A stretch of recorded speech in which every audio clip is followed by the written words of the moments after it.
Hey everyone, this is going to be my updated tutorial for BattleTech Aces. And if you're not familiar with this yet, I'm specifically covering the Scouring Sands box, which includes two main things. A system that allows you to play Alpha Strike solo by having a set of cards that automates an enemy force, and a full-blown campaign that walks you through a story from one mission to another, with all the setup instructions, the forces you need to use, the characteristics, the special rules, everything you need to run a campaign directly from a book with no game master needed. The box also includes a set of miniatures that you'll use to represent the enemy force. It has some new terrain that you can use for your map. It has new rules, not too many, but some new rules. And it has a whole series of tokens and other things that you can use. And I'll be touching on those as well as I demonstrate how this works. I'm not going to get super in depth on those. I have other videos where I cover that, but I will bring them in when they're relevant to what I'm doing in this video. Now you might be wondering why I'm making an updated tutorial.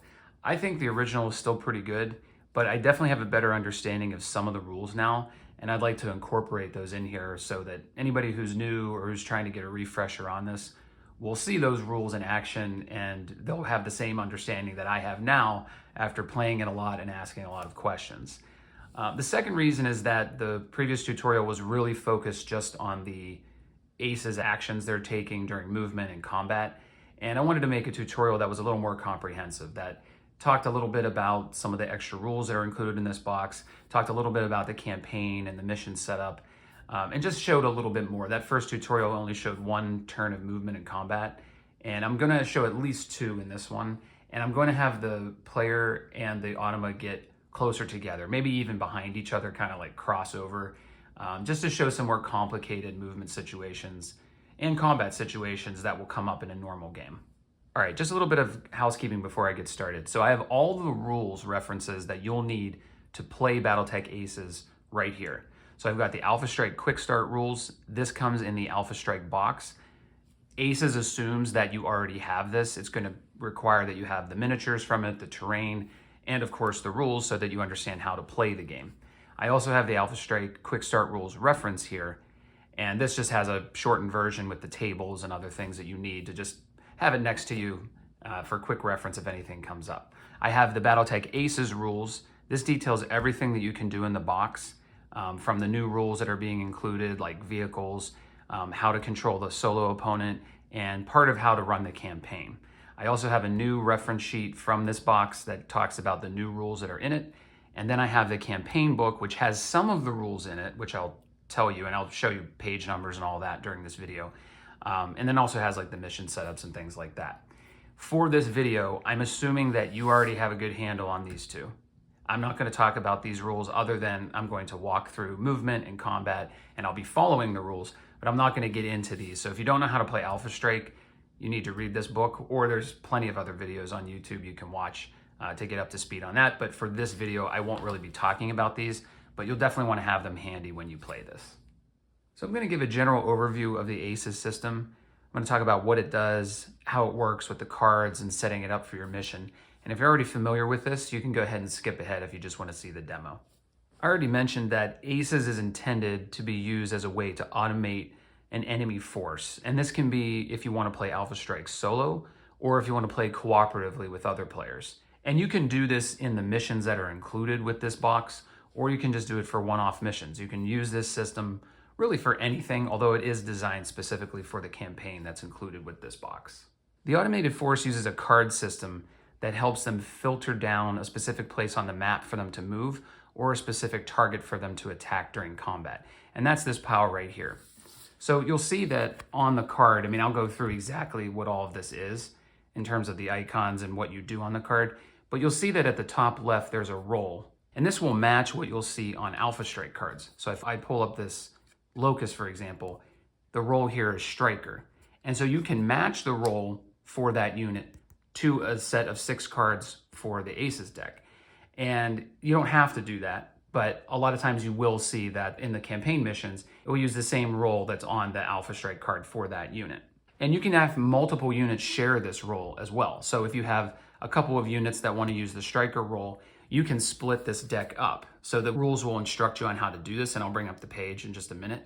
But for example, if you had 2 different units, you could split the deck into 3, you would shuffle these up, and then both can use this. And when you get to the point where you have to refresh the deck, like shuffle it again, you will combine them, shuffle them up, you'll split them up into 3 again, and then you can continue. In the Aces rulebook, this is actually on page 38. So there's a section here on splitting Aces decks, and it will explain how you do that on setup and how you end up reshuffling. I just did a really quick explanation of it there, but if you want to read through that, it's on page 38. At a really basic level, you're going to play the Alpha Strike game exactly as you would normally. The difference is that when it gets to one of the automated units' turn, you're going to pull a card for them, and you're going to use this to move. And when it's that unit's turn for combat, you're going to use this card for combat. You'll flip it over, and there's a combat side that you'll use. But that's really it for the most part. So you're going to just use these decks of cards in place of a human making the decisions for that particular unit. That's at a very basic level how it works. Now, when you use these cards, there's other reference cards that you'll use as well, and one of the biggest ones is the commander card. So each force is going to have a commander, especially if you're using the campaign missions, and the commander just helps to set specific things that the force is going to try to do during the round, and it also helps to prioritize specific targets through these color lists. And you'll see these referenced on the main Aces cards a lot, and I'll talk a little bit more about what they do later. But sometimes they'll have orders for what to do during initiative. They might try to have a certain unit go sooner or later. They might try to change up what's happening during the movement phase. There's all kinds of different things that can happen with this, but you'll reference these cards not that often, but they will come up during the use of the Aces. And then there's also at times these special orders where, depending on the mission or depending on what's happening during the mission, these cards will supersede what you would normally do. So for example, if there's a movement objective or a destroy objectives, these might be prioritized by the Aces instead of their normal movement or combat. So you have to pay attention to these. And sometimes if like a unit takes a lot of damage on the Aces side, they'll go into force withdrawal and they'll have to try to get off of the map. So these will override what their normal movement priorities are. So you'll see these 2 cards also used, but primarily you're going to use this deck for the specific unit. All right, so let's take a look at these cards. So if I flip it back over to the movement side, and that's this yellow side, I already talked about the roll in the top left, and this doesn't necessarily matter as far as using this card, but these will be referenced by the campaign missions. They'll tell you which of these decks to use. So we'll say, use this miniature, this specific model of mech or vehicle, and use this specific roll from the Aces deck. On the right, you have a priority number. This is what the automated force will use to determine which of their units goes first or last. So in other words, you're going to start at the lowest number and work up to the highest number in terms of figuring out who's going and when.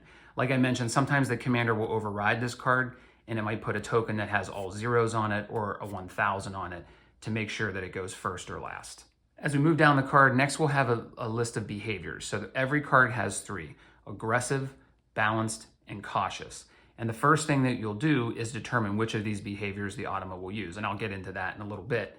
But there's those 3 different options, and you go left to right. So you start and see if you can do this behavior, then you see if you can do the middle one, and then you see if you can do the cautious. In other words, if you cannot do aggressive, you'll see if you can do balanced. If you can't do balanced, then you'll do cautious. Once you choose a behavior, you'll then move into the target selection. And there's a very thin line here in between the target selection and the movement orders. So the first thing you'll do is figure out which target the unit will use as the basis of movement. And then once you figure that out, you'll move down to the bottom and you'll go through the orders for how they're going to move. And we'll get into all the icons and exactly what these things mean in a bit, but that's basically how the card goes. Pick a behavior, decide the target, execute the movement orders. When you go on the combat side, it's similar. You're going to select a target and then you're going to follow the combat orders. This one's a little bit less complicated because nobody's going to be moving anymore, so you're just picking a target and you know that's where they're going to be, and then it just decides, can I hit something in the rear? Did someone already attack this unit? It's a little more simple than the movement side. And while we're here on the combat side, you'll see that the roll is here as well. There's also the priority number. This priority may be different than what's on the movement side. So they're not always exactly the same. So a unit might move early and attack late. It might move late and attack early. So you could see some differences there, but generally they tend to be the same. And then I mentioned they will select the target. That's, again, there's that thin line there that separates the target selection versus the combat orders. And so again, you'll do that one first. You'll pick the target, Then you'll go through the orders to finalize it. And then you'll go down here to the overheat section where the card will let you know if a particular unit should overheat depending on how good their target number is. There's two places you can go to find the explanation for these icons. The first is actually on the back of the rulebook. They have them all right here in this top corner. That gives you a very brief explanation of what they do. It also tells you if you go to page 9, you can get the full explanation. So if I open the book, this will give you the full deal on everything about these icons, detailed explanations. And sometimes it will even, as you go through the rest of the rulebook, there will be examples where we'll walk through some of these. So like right here, you'll see these examples called out and they'll walk through and you'll get a better idea of exactly what those icons are. But let me give you just a brief overview of what they do. So the top ones are probably the most common. So you'll either see this green check or this black box with an X in it. And this just indicates whether the unit has moved or not. And when it's using this, it's figuring out, has one of the player units moved? So the automa unit is looking at the players, and generally it will like to find player units that have already moved. So that'll be the green check. The black box means that the unit has not moved yet, and it will generally be trying to stay away from those. Then we have a triangle here, one that's blue with a plus and one that's red with a minus. That just means either the highest number or the lowest number. You'll see this sometimes when it references a unit's target movement modifier. It'll either be looking for usually the lowest in that case, or it might be highest if it's looking for the highest move or the highest point value. Then we have these three eye icons, and these are indicating whether the unit can see something or not and whether it has a unit in its targeting range.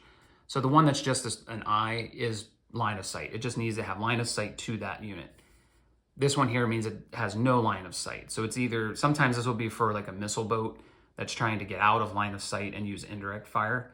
But there are other reasons. It might be looking for a target that it just can't see yet, something like that. And this one here with the crosshairs means it wants a target that is in attack range. And these can mean slightly different things depending on where they appear on the card. And I'll point that out because there's a very big distinction on one of them. So I'll let you know about that. But generally that's what these mean. Either it can see it, it can't see it, or it has it in attack range. The chevrons here, one means to get closer to the unit. That'll be a real general one. Just somehow get closer. It doesn't matter how much most of the time, just get closer to that target. And this one means maintain spacing. Generally, you might think, okay, that means I'm just going to kind of keep my current distance.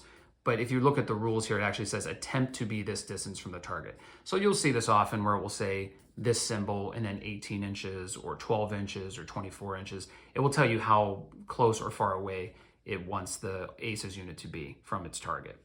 This is just an indication of a zone. So when we're looking at what target we're going to move toward, or we're looking at which one we're going to attack, this will tell us which zones to look at first. So usually the ACES units will look fairly close to themselves first, then they'll start moving out slowly until they find the target that they're looking for. These symbols just mean the range. They want the unit in short range, medium range, or long range. And this is in line with the normal range brackets in Alpha Strike. 6 inches for short, up to 24 inches for medium, and up to 42 inches for long range.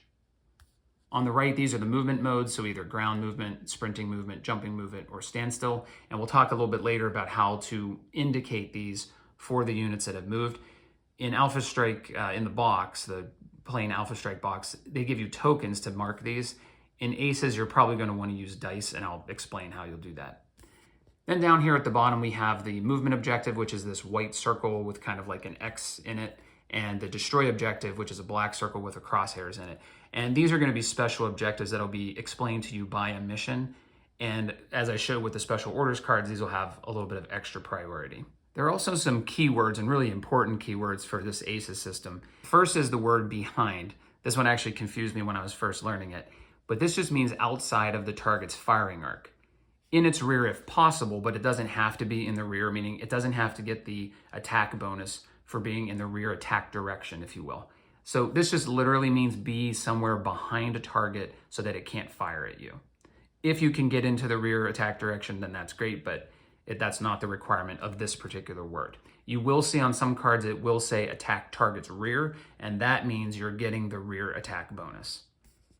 There's this word cover a lot on the cards, and this just means any terrain that gives them a defensive benefit. So this would be standing in depth on water, sitting in the woods, having woods in between them and the target, or having like a structure, like a building or a hill that covers them partially when someone's looking at them. That'll be for mechs only, but having some sort of a defensive bonus available to them. Nearest means the physically closest, measured in inches. So when it says nearest, you're literally just looking for the nearest unit, and you can break that down by partial inches if you have to do that. Red, blue, and yellow appear on the cards a lot, and this references back to the commander card that I showed earlier. These three color lists are going to be used to further filter down a target. So if you can't figure it out just based on the distance that that target is away from the aces unit, you'll oftentimes refer to these lists and break it down even further to pick the exact one. So for example, if you had like an awesome and you had a locust nearby in the same range zone, then you might look at the lowest TMM and that would pick the awesome. And then finally, there's ideal, and then there will always be a color after that. So you'll see one of these three colors right after it.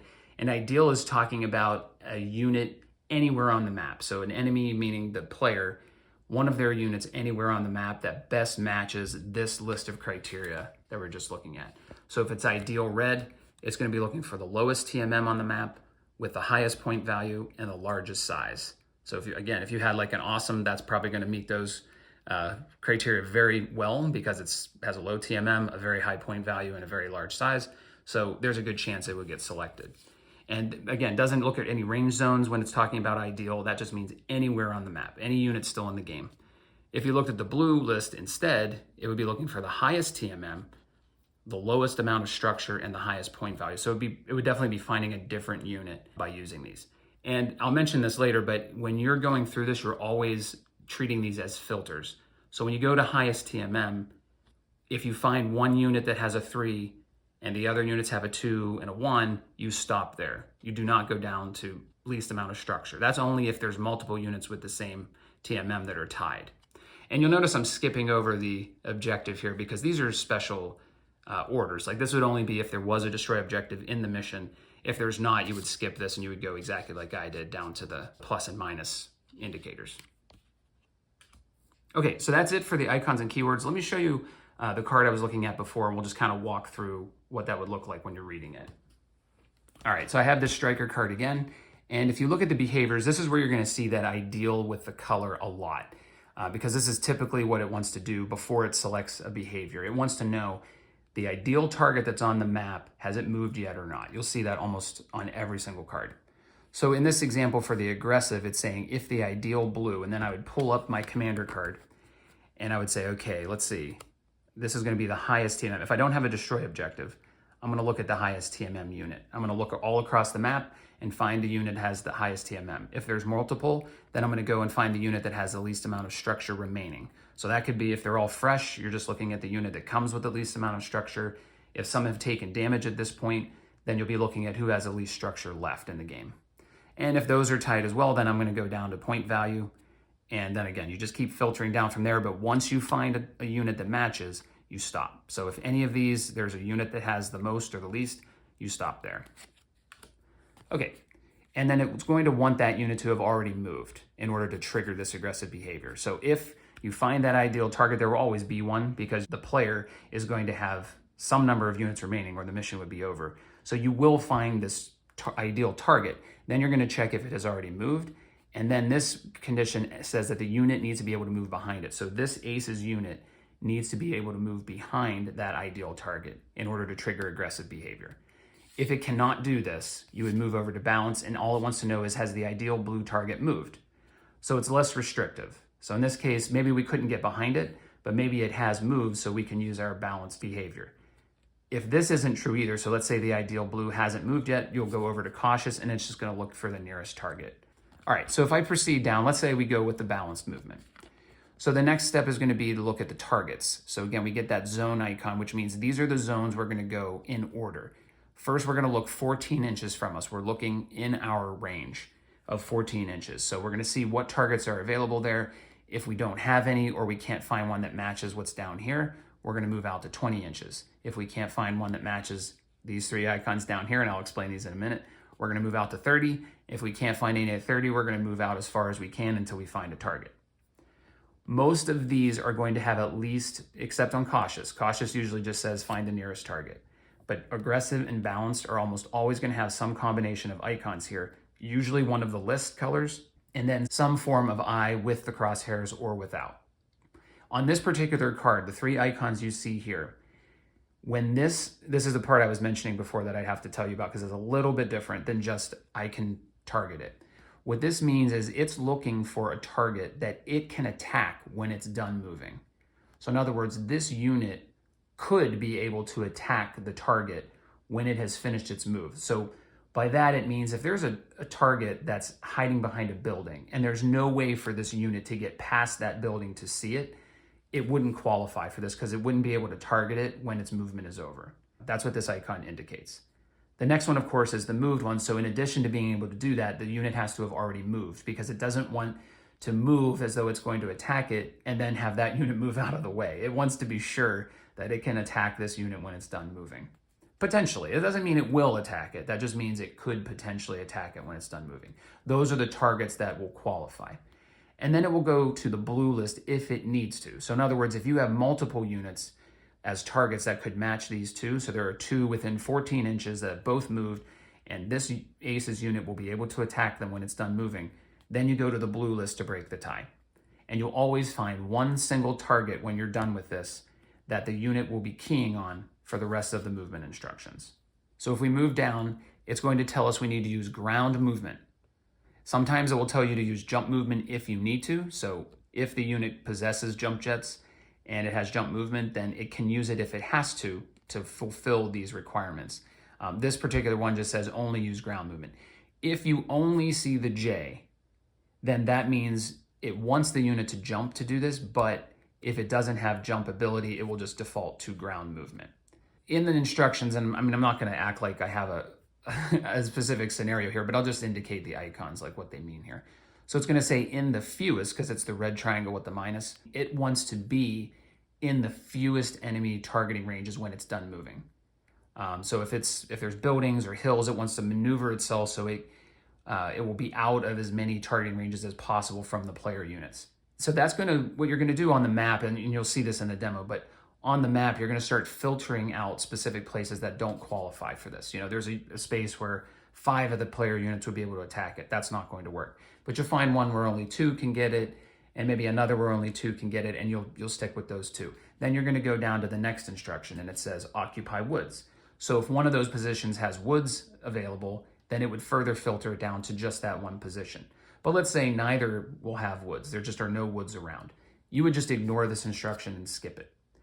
So that means if there's no way to satisfy this, you don't just stop here. You say, okay, I can't do this, so we're going to skip on to the next one. It doesn't want any unmoved enemies, so that's that black square with the X, within 12 inches.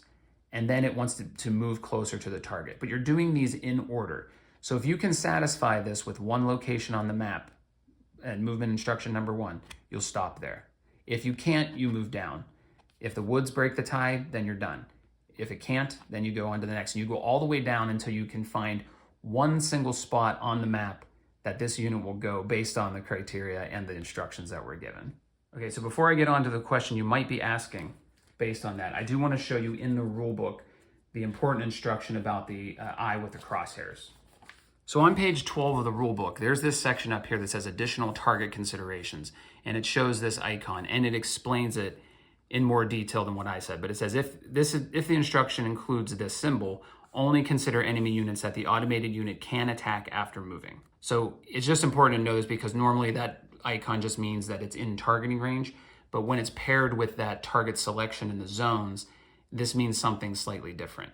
And there are a lot of good instructions in the book after this, like I already mentioned. This one has a really detailed instruction on how to choose these zones. This is on page 13, of course, on the other side there. But it has a lot of good examples that show example map setup with different targets that have moved or have not. And then it walks through the card and explains, here's how you pick the zones, here's how you narrow down the target. And so this is a good place to go for reference, but obviously I'll be showing you this in the video. Now, the other part of the rule book I'll show you will relate to going through those movement filters. And I was saying if you're tied, go to the next, tied, go to the next. Well, what if you get all the way to the end and you still have ties? You still have multiple places on the map where you can move. Well, that's where a very important rule comes in, which is called the ACE's Golden Rules. And basically, this is a way for the player to kind of mildly take over the enemy force temporarily, just to make sure that they're going to be a capable opponent for you. So there are 2 parts of this. One is do what's best, And it says, whenever you resolve an instruction for an automated unit and there are multiple options not addressed by the card, choose the option that benefits the automated unit or force the most. So this just means that the player should take over the force temporarily and just make sure it moves to the place that benefits it the most. You're not putting it in a place that's better for the players. You're doing something that's better for the automated force. And this could mean that you have ties, or this could mean that the card just doesn't consider what's happening right now. Like maybe this unit is totally surrounded, and if it moves in a position where 7 different units are in short range and they're just going to blast this thing off the map, maybe you take over a little bit and say, okay, I'm going to get this into a little bit of cover and just not make it such an easy sitting duck, where it's just obviously not a good move. Those, in my opinion, and I have a video on this particular set of rules if you're interested, but in my opinion, you really should use this as an absolute last resort, the second scenario. When you're tied after you go through the movement instructions, obviously you may need to use this, but you should try to limit yourself from doing what you think is best for the force just because you think their move is stupid. I was tending to do that early on. I would say, well, this doesn't make sense. I'm going to take over. But in general, you probably should let the cards do what they want and, act as a force that does something that maybe you wouldn't do. But in some cases, you may say, this just really is totally out of line for this unit, and I'm going to take over. The second rule is maybe what I should do right now, which is keep things moving. They don't want you to sit and pore over the cards and take forever. You don't have to resolve it perfectly. It's okay. You don't have to go back and fix a mistake that you realize later. Just keep the game moving, especially if you're playing cooperatively. Your friends don't want to sit around and watch you do these cards and take 20 minutes each. So just go ahead and keep the game moving. Do the best you can, and then just move on. Don't worry about it. And sorry, I didn't mention it, but the golden rules that's on page 10 of the rule book. So if you want to go look at that, that's where you'll find it. All right, let's talk about the anatomy of the commander card. So I've already showed these a little bit and discussed a bit of what they have going on. But let me talk a little bit more about what you'll see here. So similar to the Aces card, you're going to have a role or a title or a rank, if you will, up in the top left. And again, this is really just as a reference for the campaign missions, which are going to tell you whether to use the Mech Warrior set of commander cards or the Star Captain. That's all that's in here for now. Obviously, as you can imagine, they're probably going to have many, many more sets of these as time goes on and more boxes come out. But in this box, you just have the Mech Warrior and the Star Captain. On the right side, you have a letter, and this is called the command letter, and this just indicates what the automated force is prioritizing for this round. And it's kind of like, almost like the behavior from the normal Aces cards. This will trigger, a specific letter will trigger depending on certain conditions in the game. And you'll see that on the flip side of this card when I show that in a minute. But each one of these will have a different set of orders and a different set of priorities for the colors. Next, you'll have the orders, and these will tell you if there's anything unique that's happening for this particular card during a phase of the game. And so sometimes you'll see something for the initiative phase. On this card, you'll see it has the movement phase, where it basically just says, if there are no units within 30 inches, you're going to add this movement filter. So if we're doing the balanced behavior again, instead of going to the fewest enemy targeting ranges, you would prioritize this as line number 0. And it would say, be in the line of sight of the fewest enemies. Those are pretty similar, but this one's talking about line of sight versus targeting range. So in general, this card is going to be a little more cautious and is going to try to stay out of line of sight when the enemies are really far away. So that's just kind of an example of an order you might see on these cards. Next, you'll have the color list, which we've already talked about. These are just going to help you break ties when you have multiple targets that you could choose for an automated unit. And then at the end of a round, you're going to flip this card over and you're going to have support orders. So if you have support options available to the Aces force, it's going to explain what to do with them. So it says only spend battlefield support cards. So if you have like a special card that's like the sniper or the thumper or some sort of artillery, only use them if they will hit the target structure. So if you have a Banshee that has 8 armor left, you're not going to waste a BSP card on that because it's not going to really do enough damage to matter. So that's what the orders are for this particular card, but they could be different on every one of them. Next, you're going to have instructions for how to use your assets.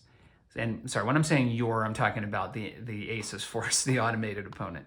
So if you have emplacements like turrets, which come with this box, that's one of the extra unit types that's included, it will just tell you exactly how to use that emplacement, and it will apply to all of the emplacements that the Aces have. So for example, in this one, it's going to look 24 inches out first, and then it will go beyond that. It's going to try to hit something in the rear, try to find something with the lowest TMM, try to find the highest point value, and then try to find the highest size, similar to the red list on the other side. If you have artillery, then same thing. It's going to look at the lowest. It doesn't really care. Obviously, you can target anywhere on the map. In that case, you're going for the lowest TMM, the highest point value, and the highest size. And when I mean you can target anywhere on the map, I mean you don't have the same range bracket modifiers as you do for emplacements. And then finally, for BSP cards, you would look for the highest TMM, most armor loss, the most enemies in a template, so in the template for the BSP card. So if it's like, again, if it's like an artillery or an airstrike, you're going to try to clump that on as many units as possible. And then you look for the highest point value. So again, similar to what you're doing for the regular ACES units, you're just using these as filters to pick a target. And then down at the bottom, this is where the letters come into play. So at the bottom, it's going to provide you with a series of conditions that will trigger a different card. So for example, E is always going to be at the top unless you're using E, and it will say if this automated force's objective is complete. So if the ACES have already done what they needed to do in the mission, they're going to trigger card E. So let me pull that up for you. And this is basically going to put all the units into force withdrawal. So it'll tell you right there, for the rest of this sortie, all units are force withdrawal. And in this box, they call missions sorties. So this will change what the ACES are doing. So now instead of maybe being cautious and staying out of line of sight so they can get closer to you before they start attacking, they're just going to try to get off of the board. Okay, a couple other examples. If you, meaning the ACES, if you lost the least amount of point value worth of units this turn, then you would trigger card B. If you lost the most point value worth of units this turn, go to card C. And if there's an enemy within 24 inches of any of your units and it has a TMM of 3 or more, then you're going to trigger card D. So this is going to try to pull up a card that suits the situation a little better. You know, it can only do so much. It's not like it can know every single thing that's on the map, but generally if there's like a fast unit nearby or a unit in one of the ACES rear, you know, it might try to pick a card that might make them a little more mobile or just prioritize things a little bit differently. And finally, let's take a look at the special orders. I mentioned these real quick before, but these are going to be applied. A mission would tell you to use these and it would identify exactly where they'll be used. Or in the case of force withdrawal, your commander card might tell you to do this. Or again, the mission might say force withdrawal is in play, so you just use the normal rules for when a unit goes into force withdrawal. But these will be kind of on top of everything else that I just explained. So again, for a movement objective, and this is going to be an example of there's something on the map that the ACES or the player are trying to get to, because they get to do something if they get close enough or they're contesting that objective, something like that. This is going to have a set of movement rules that override the normal movement rules that you would use. And I have a whole video on this if you want to see like a really specific demonstration of this one. Destroy objective is similar, except that these are going to be units or buildings or whatever that the ACES are trying to destroy. So they're trying to wipe it off the map. And in this case, it gives specific statistics for an immobile target. So if there's a building on the map that the ACES want to destroy, it will give it a set of statistics that you can use when you reference the color lists or when you reference something on the regular ACES cards. You know, buildings don't really have a TMM. They don't have like, they don't move or not move. So this card will just give you instructions for how to apply that when you're trying to figure out which target. Indirect fire is included in the ACES box. And indirect fire just means that a unit is out of sight, but it has the IF special ability and it can still attack by using another unit as a spotter. It gives you the instructions on how to figure out who the spotter will be. The rule book will tell you what the instructions are as far as actually doing indirect fire, or if you have the quick reference sheet, there's the whole list of rules and priorities for indirect fire right here. Okay, fleeing will be if the ACES are just trying to run away. This is going to be told to you by special rules in the mission only. So basically it's just going to say don't attack and just try to run away. And force withdrawals is a little bit similar, except force withdrawal can trigger without special rules, meaning it's not going to tell you, oh, this unit starts the mission with force withdrawal. It will just tell you force withdrawal is in play. So if a unit gets down to half of its structure or it's taken, you know, whatever damage or criticals, it may go into force withdrawal, and then it's just going to try to escape off the edge, but it could still try to attack if it can't get off the edge. So that's what these are. Like I said, I have videos about every single one of these except for fleeing. So if you really want to dig into these in more detail, I would suggest checking those videos out. All right, so that was a lot. I hope you're still with me, but I did just want to give a general overview of the cards and what they look like and how they work before I start getting into actually playing the game, because I didn't want you to be like totally out of reference for what I'm doing. So hopefully that helps. At this point, I'm gonna open up the table. I have a setup already done. I'm gonna show you what it looks like when you pull up a mission in the campaign book. You set it up, and then you have to configure the Ace's force, meaning you're gonna get the cards ready for them, you're gonna get the commander deck ready, and I'll just walk through how that works, and then we'll go ahead and get started in some demo moves. All right, so I got my demo battlefield here for us to explore how this system works. But before I do that, I wanna show you a couple things. Number one is in the campaign book on page 6, they have a full guided tutorial that walks through kind of like what I just did when it walks through the cards, but it actually shows you with a diagram what exactly the Aces would do in a bunch of different situations. So it has, I think, 2 Aces units and 4 player units, and it just walks through this for you without you having to do anything. You're just looking at it, at the diagram, it's showing you the card that the Aces are getting, and it's walking through all the decisions that it's making, how it's filtering on things, finding a target, walking through the instructions, and then it shows you on the picture exactly where the unit ends up moving. This is a great way to just kind of get your feet wet on this. So before you're ready to actually like sit down and start playing, it's actually helpful to read through this. It goes through 3 turns like this. And there's actually like a really important rule in here that you can't find anywhere else. It's about overheating. It's actually right here. I'll come back to it in a little bit when we talk about overheating. Okay, but I'm gonna proceed here and show you what it looks like for another mission. This is what the missions will actually look like when you're doing them. And this is the training simulation, which is a tutorial mission. I have a video where I play through this from start to finish. I talk about the setup and everything like that, but I'll just give you the basics here as far as what you're looking at when you get to a mission like this. So on the other page, before I get to the diagram, this will introduce the mission to you. Normally you're gonna see some information here about the Jade Falcons, who are the enemy in this campaign. And I'll just kind of give you things from their perspective. And then there will be a little bit of a story here about how the mission's coming into play. And then you're gonna see different parts of what you can do before the mission starts and make some decisions here. In particular, you can look for this reconnaissance area where it lets you either spend points or do certain things depending on what happened in the campaign so far that could alter how the mission is going to work. So you might get a bonus, you might get a penalty, you might just get a little more information that could help you. All kinds of different things can happen when you do this, but it's a pretty cool way to make the missions a little bit different each time. And then it's gonna talk about waypoint setup. And in this campaign, it uses waypoints, which are these little yellow hexes here, to kind of break up the mission a little bit and give you different things that will happen as you play through. So sometimes you'll get close to them and you can reveal them. Sometimes the mission will just tell you that they're going to be revealed. And then you'll go into the book and you'll find that they'll all have a letter on them. Like for example here, it has a letter G. So I would find this mission number and the letter G in the book, and it will have some text in there. And sometimes it's just a story, and sometimes something will happen that changes what's going on in the mission. And they're really fun and cool, and they make the missions a little bit different, so it's not just a slugfest every time. You know that there's a potential that something could change as you play through it. Most of the time, the mission is just going to tell you, shuffle these waypoints up and position them as they're shown in the diagram, which is right here. So you'll see the waypoint shown there, and it just wants you to put them there. Sometimes it will tell you to put them on the turn track, which is this right here. And what that means is as you're going from one round to the next, when you hit those waypoints, you're gonna go into the book and read them. The mission will also tell you about the player force. It will tell you how much point value you can use. And when you're looking at Alpha Strike cards, they have a point value in the top right. So it's just telling you the cumulative amount you're allowed to use. In this particular mission, it gives you a recommended force. And then on the other side, we have the map diagram.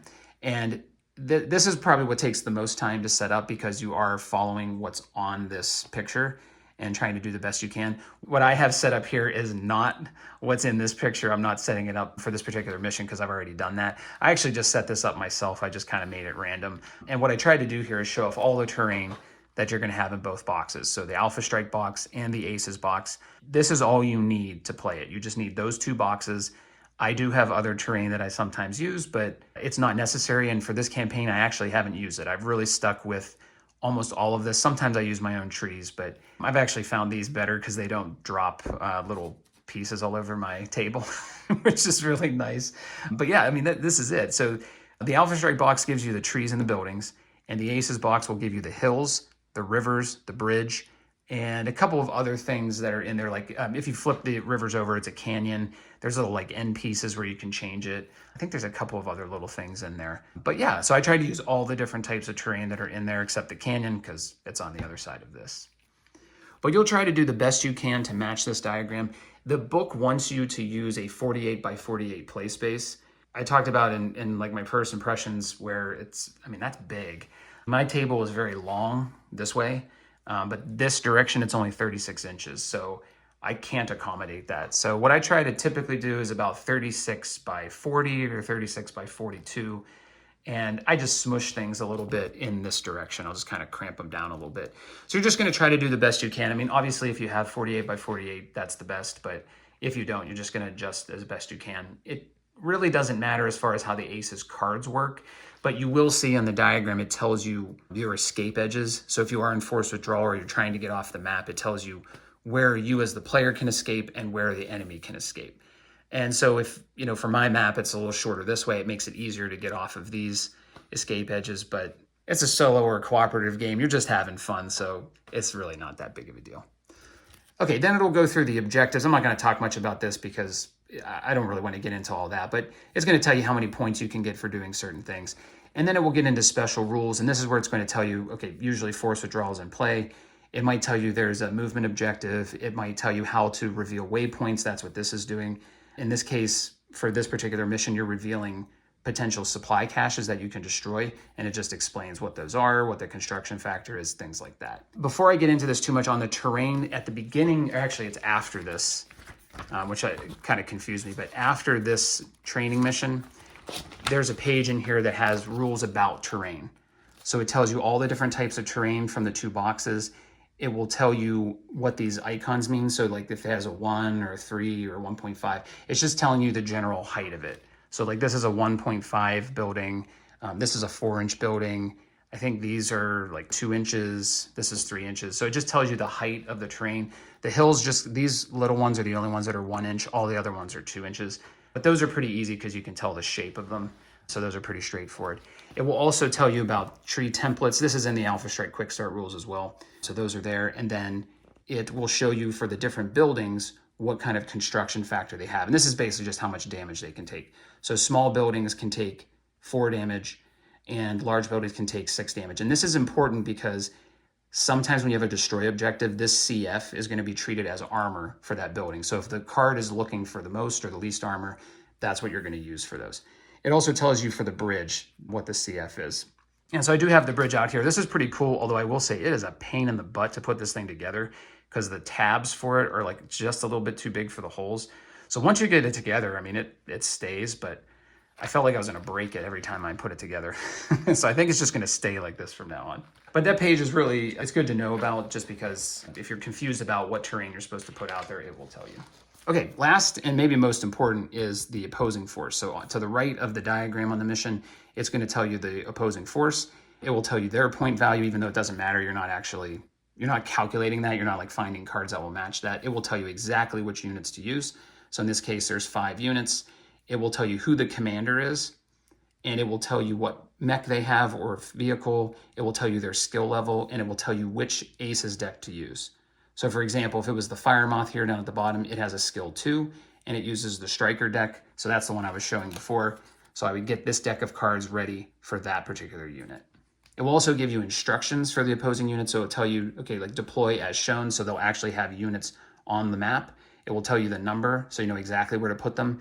If they're not all on there, then it will tell you what to do. It says leave units 4 and 5 in reserve, leave them beside the map or whatever, because eventually they're going to come on the map or something could potentially trigger to get them on the map. But it will show you exactly where the opposing force will go or where they may be coming in from. And it will also show you with a blue rectangle where you as the player and your buddies, if you're playing cooperatively, where you can put your forces on the map at the start of the mission. Or it will tell you, you don't put them on the map, you're going to come onto the map with your first move. So I mentioned the opposing force tells you who their commander is. You as the player will also have a commander. And there's actually a rule about this, which I have definitely forgotten as I've played. I usually don't remember this, but there is a rule here on page 32 in the main rule book, not the campaign book. that tells you destroyed force commander. And it says if either force loses their force commander, that force receives a -2 penalty to their initiative roll for the remainder of the sortie. Like I said, I've forgotten about this almost every time, but that is one of the rules. So that's why they're telling you who the commander is. That can come into play for other missions as well. If you're trying to go after the commander specifically, it might tell you hey, the goal is to kill the commander or something like that. But just keep that in mind when you're setting up the opposing force. And again, I'm not trying to get into all the rules for the campaign here, but some of your pilots as the player can be named pilots. You can actually give them a name. You get a special card for them, which I'll show you here. It looks like this. So this is our very well-named pilot, Steve. And so Steve starts off with 150 supply points, or skill points, sorry, and the skill 4, and they get an edge token and whatever. You can read about this if you're interested. But the named pilots get experience at the end of the mission. They actually take away some of the supply points that you earn that they can then convert into better skills or better abilities. And they can also use edge abilities. So they get these tokens that look like this, and they can spend them during the mission. They can use them for different things. Again, you can look in the rulebook for exactly what, but for example, they can bump a roll. So if they roll a 10 and they needed an 11, they can bump it up. They can have the aces re-roll a critical hit, or they can use them and spend them to play edge abilities like this one. So if they spend an edge token after rolling for an attack, they can, if an 11 hits, they can use it to inflict a critical hit. So they can almost treat an 11 like it was a 12, and they'll get it like a through armor critical hit, or just an additional critical hit if they'd like. I'm going to try to show that during here if I remember, but that's another little aspect of the campaign that's kind of fun. Okay, as I mentioned, sometimes the mission will tell you there's a movement objective or a destroy objective or both. Movement objectives look like this. And so you would place them wherever it says. So if this waypoint were a movement objective, it would go on top of that. If you have a destroy objective like this, you would just place it on top of whatever you want to destroy. So for example, I might put it there. If that's a destroy objective, if it's a particular unit, then I usually would just lay it to the side of it, just to remember that that's a destroy objective. So again, the mission will tell you if those are in play. I'm not going to use them in my demo here. All right, so once you have all of your miniatures ready, you've set up your terrain, you've read through the rules, you've got all your aces cards pulled, you've got your Alpha Strike cards pulled, you're finally ready to set up the game. Sorry, it sounds like a lot, but once you get the hang of it, it's actually not that bad. So in this mission, for my demo, I'm just gonna have 3 units. I'm gonna have the Fulcrum hover tank, which I'm actually gonna just get this out of the way here, just to help make this a little easier to see. So I've got the Fulcrum hover tank, I've got a Thunderbolt 2C, and I've got a Locust. I'm gonna move these out of the way too, temporarily. And I've got the Locust 2C that I showed earlier.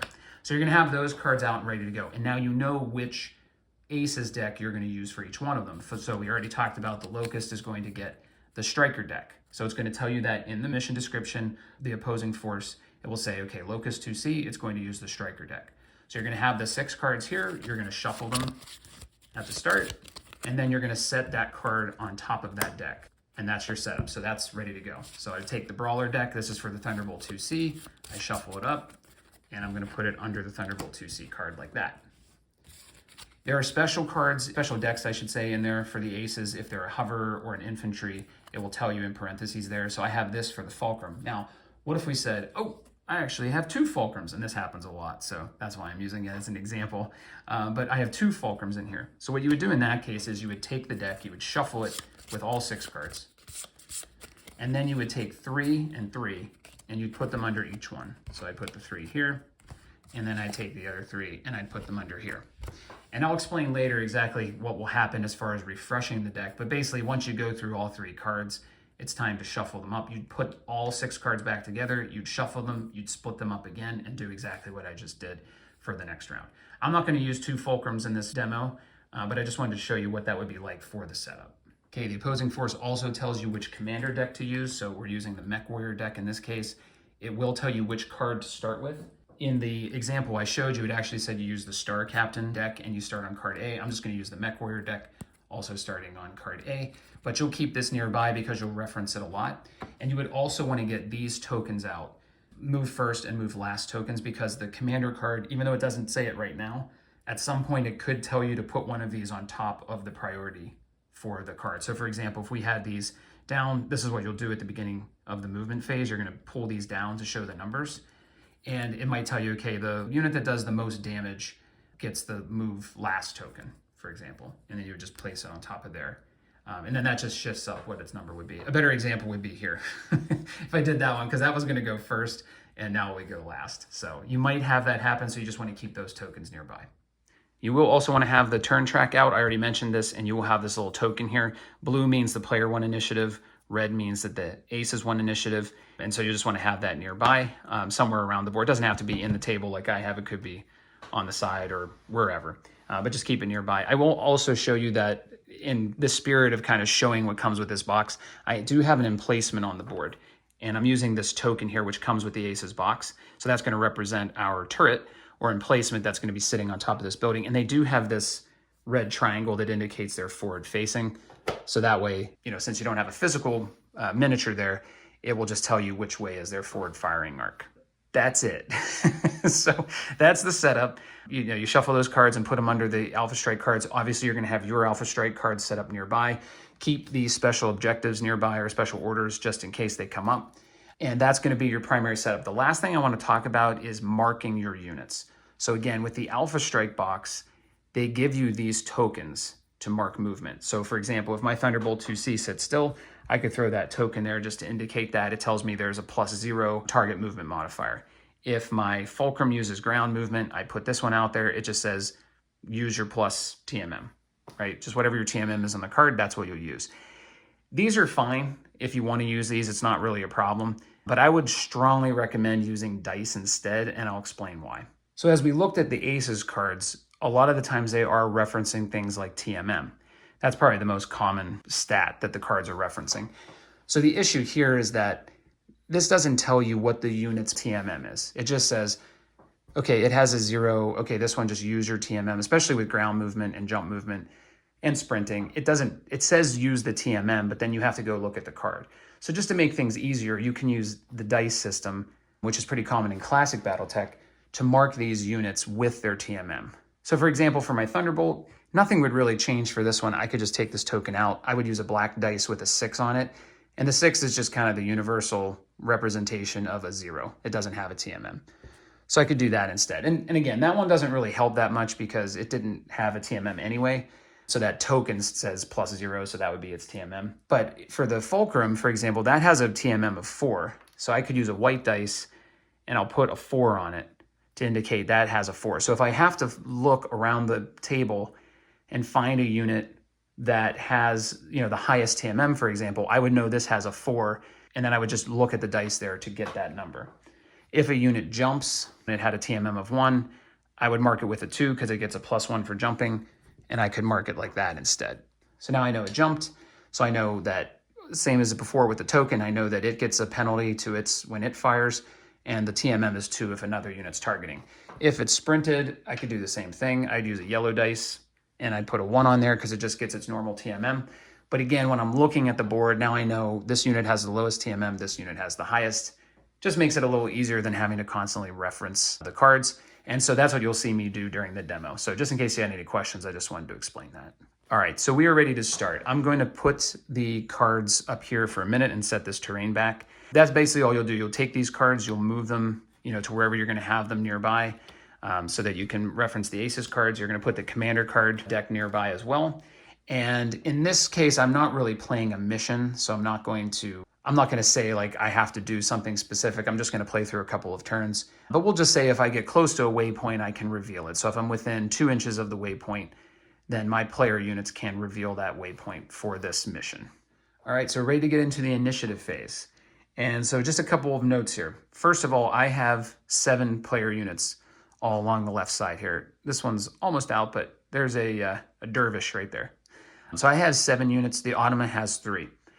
Normally, when you play this way, if you have an unequal number of units, you're going to make an adjustments for initiative. So during movement, each force is going to move a different number of units because of that. Now, in the normal Alpha Strike box, just the regular game, you do backloaded unequal number of units. So in this case where I have 3 and I have 7, automa would move 1 and I would move 2. Then the automa would move 1 and I would move 2. Then the automa would move 1 and I would move 3. That's how it works in regular Alpha Strike. In the aces box, you're going to flip that. You're going to move the most units first for the side that has more units. So in this case, let's just do the opposite where the aces won initiative. I would have to move 3 first. The aces move 1. I move 2. The aces move 1. I move 2. The aces move 1. I have this in another video on just some of the extra rules that are in this box. So if you're interested in the calculation and how you do that, I would go there. But just that's what I'll be doing as I go through this. And I'm not going to show you my movement. I'm just going to move them and come back, and then I'll show you what the aces are going to do, because that's what you're here for. You don't care what my units are going to do. And I also have a mixture. I have a couple of mechs. I have 4 mechs. I have 1 tracked vehicle. I have 1 hover vehicle, and I have 1 set of infantry. And I just did this to show you, these are some of the additional rules in the box.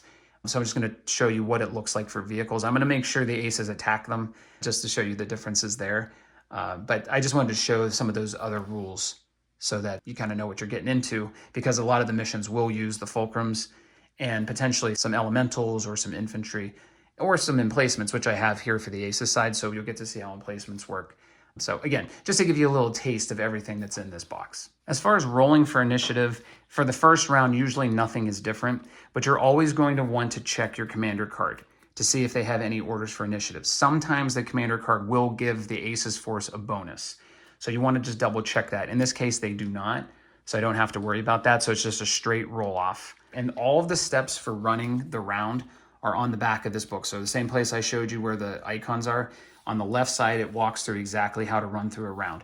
So when you're on the initiative phase and it tells you the page reference if you want to go read the detailed rules, you're going to reveal the aces priority numbers first.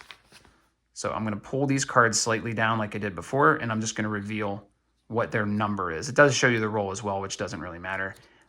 It's the number that we're after. So just when I'm looking at these cards right now, my Thunderbolt's going to go first because it has the lowest number. The Fulcrum's going to go next, and then the Locust will go last. So that's step 1. Step 2 is what I just mentioned. Look at the command card and resolve any orders. We don't have any orders for initiative. We have orders for movement, not initiative. So we don't have to worry about that right now. And then we're going to roll for initiative. Now I said on the first roll, nothing changes. But in the Aces campaign, there's a -2 penalty for the side that won initiative the last round. And there's also a -2 penalty, as I mentioned, for a force that has a destroyed commander. So let's just say I win this initiative roll, and the aces have to go first. On the next round, I will have a -2 to my roll. And so there's a better chance that the aces will win. So it does try to modify this so that the initiative switches sides, just so it's not like one side's constantly winning initiative just due to luck. So it tries to give a little boost to the side that lost. Okay, so I'm just going to use gray dice for the player side and green dice for the Jade Falcons or the Automa side. And again, this is just a straight up roll. Okay, so the aces win. So the player's going to have to move first. So I'm going to go ahead and move 3 of my units, and then I'll come back and we'll do the aces. Okay, I said I wasn't going to show you any of my movement, but I lied. I thought I would show you my movement of some of the non-mech units, because that's new to this box, where you can use combat vehicles, you can use infantry, you can use transports. And so I figured I'd just show you my movement for those. And I'll just move all 3 of them right now, just so you can see it. So the first one I'm going to start with is the Shrek right here. So this is a tracked vehicle, and that means they basically move the same as mechs. They have the same penalties and terrain restrictions as a mech does, except for 2 things. They're not able to go in the water, and they also have a bigger penalty when they go up hills. And that's what I'm going to do with the Shrek. I actually want to get it on top of here and give it full view of the battlefield and try to get it to a point where it can see all of the enemy units when they are done moving. So if I look at the reference sheet, right here it says wheeled and tracked vehicles. And you'll see for elevation changes, it says cost 4 inches. So this is a much bigger penalty than it is for mechs. And it says you cannot change more than 1 inch at a time. So I am making an elevation change here with the Shrek, but it is only 1 inch. This hill is the small one that I mentioned earlier. It's only 1 inch tall. So I can make this elevation change, but it's going to cost 4 inches of movement. The Shrek has 6 inches total of movement. And on the card, you'll see that it says 6 inches T, which means tracked. So if I measure this, I should be good. But to move 2 inches onto this, so yeah, I can definitely get up there for 2 inches, but I'm going to have to spend the full 6 inches just to make that 1 2-inch move and get it right there. So that's going to cost the full movement for the Shrek, because vehicles have a large penalty to elevation changes. So if you're interested in some of the other restrictions, you can see them here. You know, wheeled vehicles, if they have wheels on them or it has a W next to their movement, they're not able to go into rough or to woods. Tracked vehicles can. That's no problem. So like I said, they're similar to mechs in that way. Elevation changes that we just mentioned, they're the same for wheeled, 4 inches per 1 inch of elevation change, and they can only do 1 inch at a time. And for water, they can't enter at all. Now I'm going to move to the hover. I'm going to use this Pegasus now. And their movement is a little bit different. They still can't enter woods, so they're like wheeled vehicles with that. They still have a 4-inch cost for a 1-inch elevation change, and they can only do 1 inch at a time. And when it says at a time, that just means like you can't go up to one of these larger hills. So they can't go from here to here all at one time. They could go up 1 inch, like if this was next to this like that, it could go up the 1 inch and then it could go up the 1 inch again later. It just can't do that all at one time. Hopefully I'll put this where it was before. And then the big thing for hover vehicles, and why I actually think they're useful in this campaign, a little more than they might normally be, is that they have no penalty at all for water. They obviously have a hover skirt and they go right over them. So they travel over the surface of the water, so you won't have any penalty when you want to do that. So I'm gonna move this Pegasus, and I'm maybe not gonna play the way I would normally, but I'm just gonna take it straight over this water and get it in the mix here with the Aces units. So this Pegasus has 16 inches of movement, so I should have no issue getting it over there. So yeah, for 16 inches, I can actually get it right over the water here. So I completely ignore any penalties there. You know, obviously a mech's gonna pay an elevation change and a water penalty to move in there, but this unit just goes right over it. So I'd be able to move it right here. And one thing I forgot to do, which I was just talking about, is marking these units with dice. So let's make sure we do that. So our Shrek did move at least 1 inch. It got about 2 inches and then up on here. So it gets its full TMM for ground movement. So I'm gonna mark it with a white dice with a 1. So the Pegasus also used ground movement. It has a much higher TMM, it has a 3. So I'm gonna mark it with a white dice showing a 3. So this way, when the Aces are looking for these units, if it looks for the highest TMM, for example, there's a pretty good chance it's gonna pick up the Pegasus, especially because it's close right now. We'll figure that out later when I pull the movement cards, but there's a decent chance it's gonna find it. If it's looking for a low TMM, it will prioritize the Shrek here, assuming it's within the range brackets that the Aces unit is looking. All right, so let's finally move the Infantry. Infantry are interesting, at least foot infantry, because that's what I'm using here, of course. And there are foot infantry included in the Aces box, but they have very little movement, usually only 2 inches. So they're not very mobile. So when you're starting them on the edge of the map like I am here, you know, you kind of think, well, what am I going to do with these things? So there are rules for transporting them. So if you had a hover unit or some other vehicle that has a transportability, they would be able to carry the infantry and maybe move them a lot faster across the map so you can get them where you want them to be.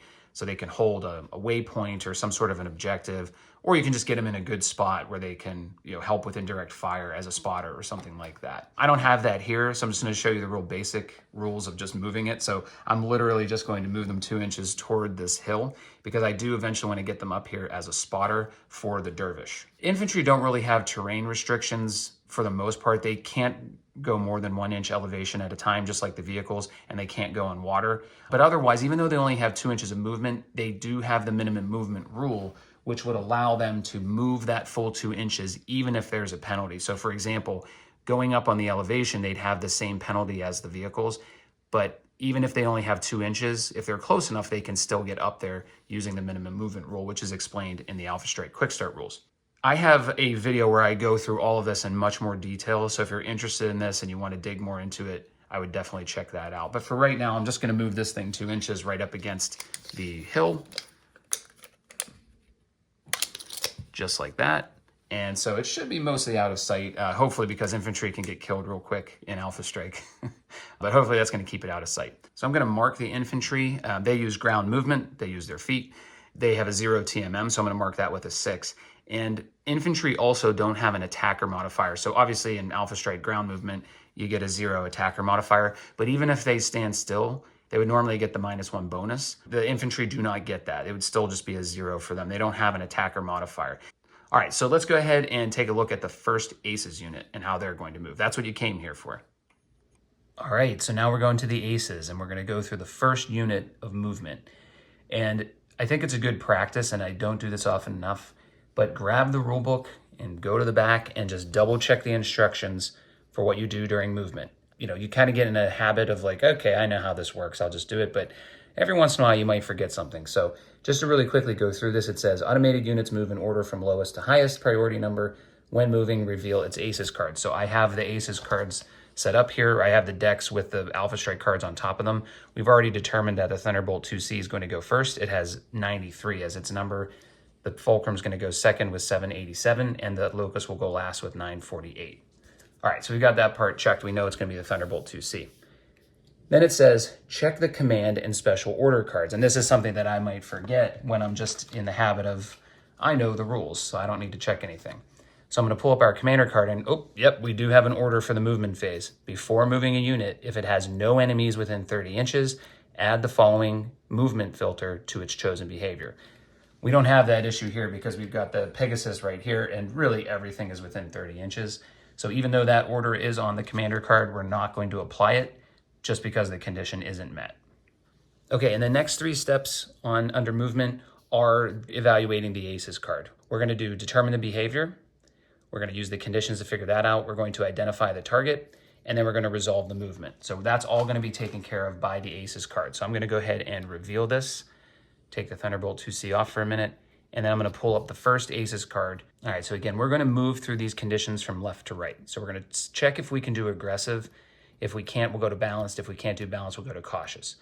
For the aggressive condition, it says if the ideal red is moved, the green check means moved, and in 18 inches.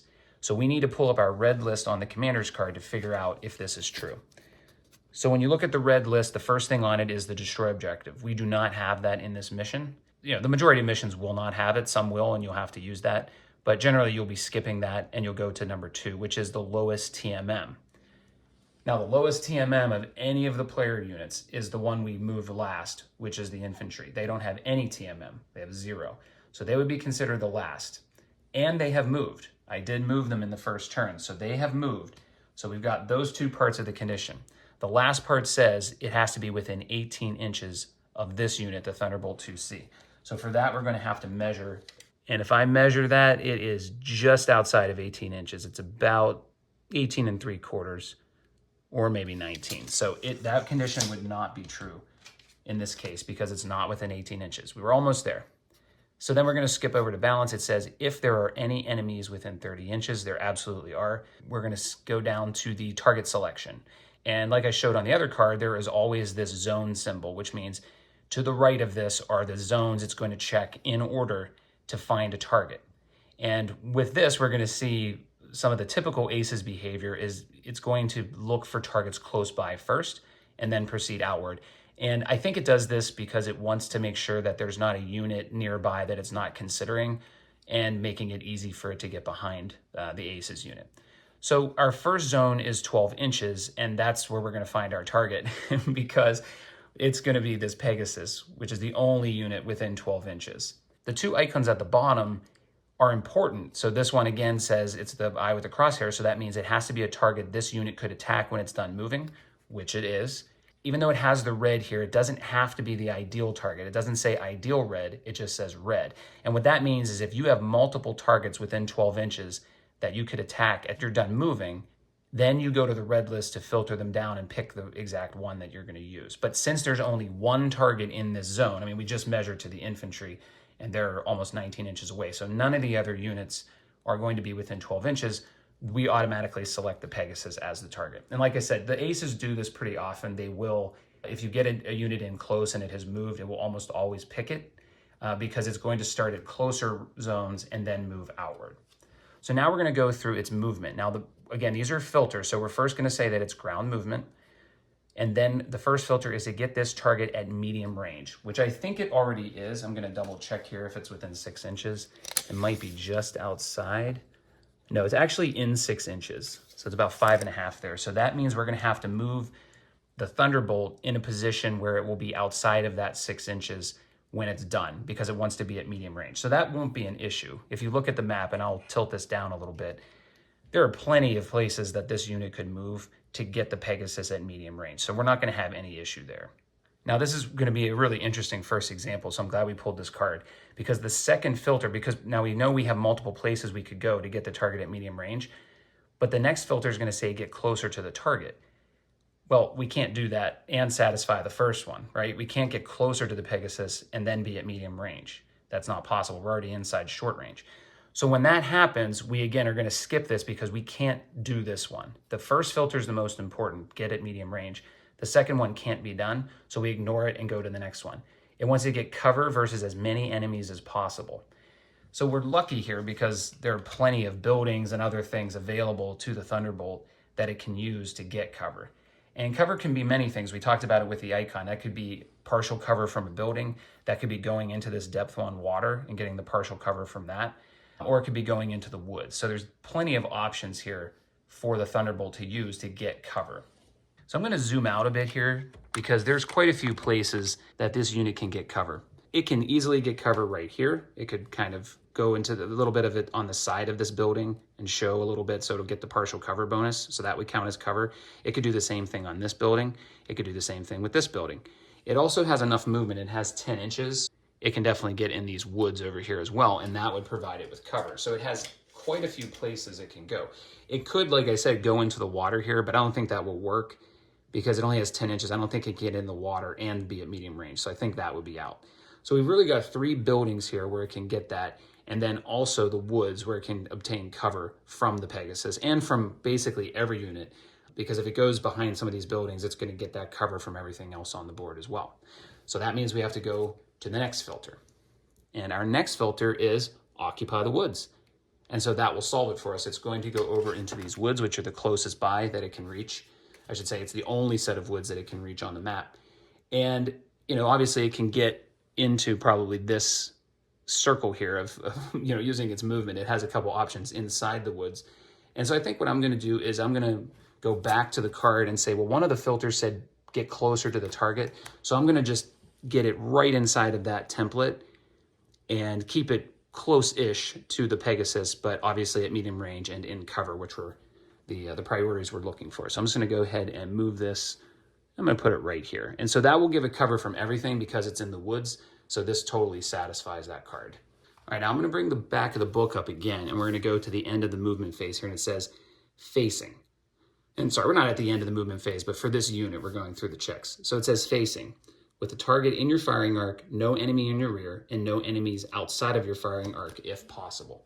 So I think we're okay with where I moved it right now. And this is a step I sometimes forget. I kind of just position it toward the target and then I forget about it.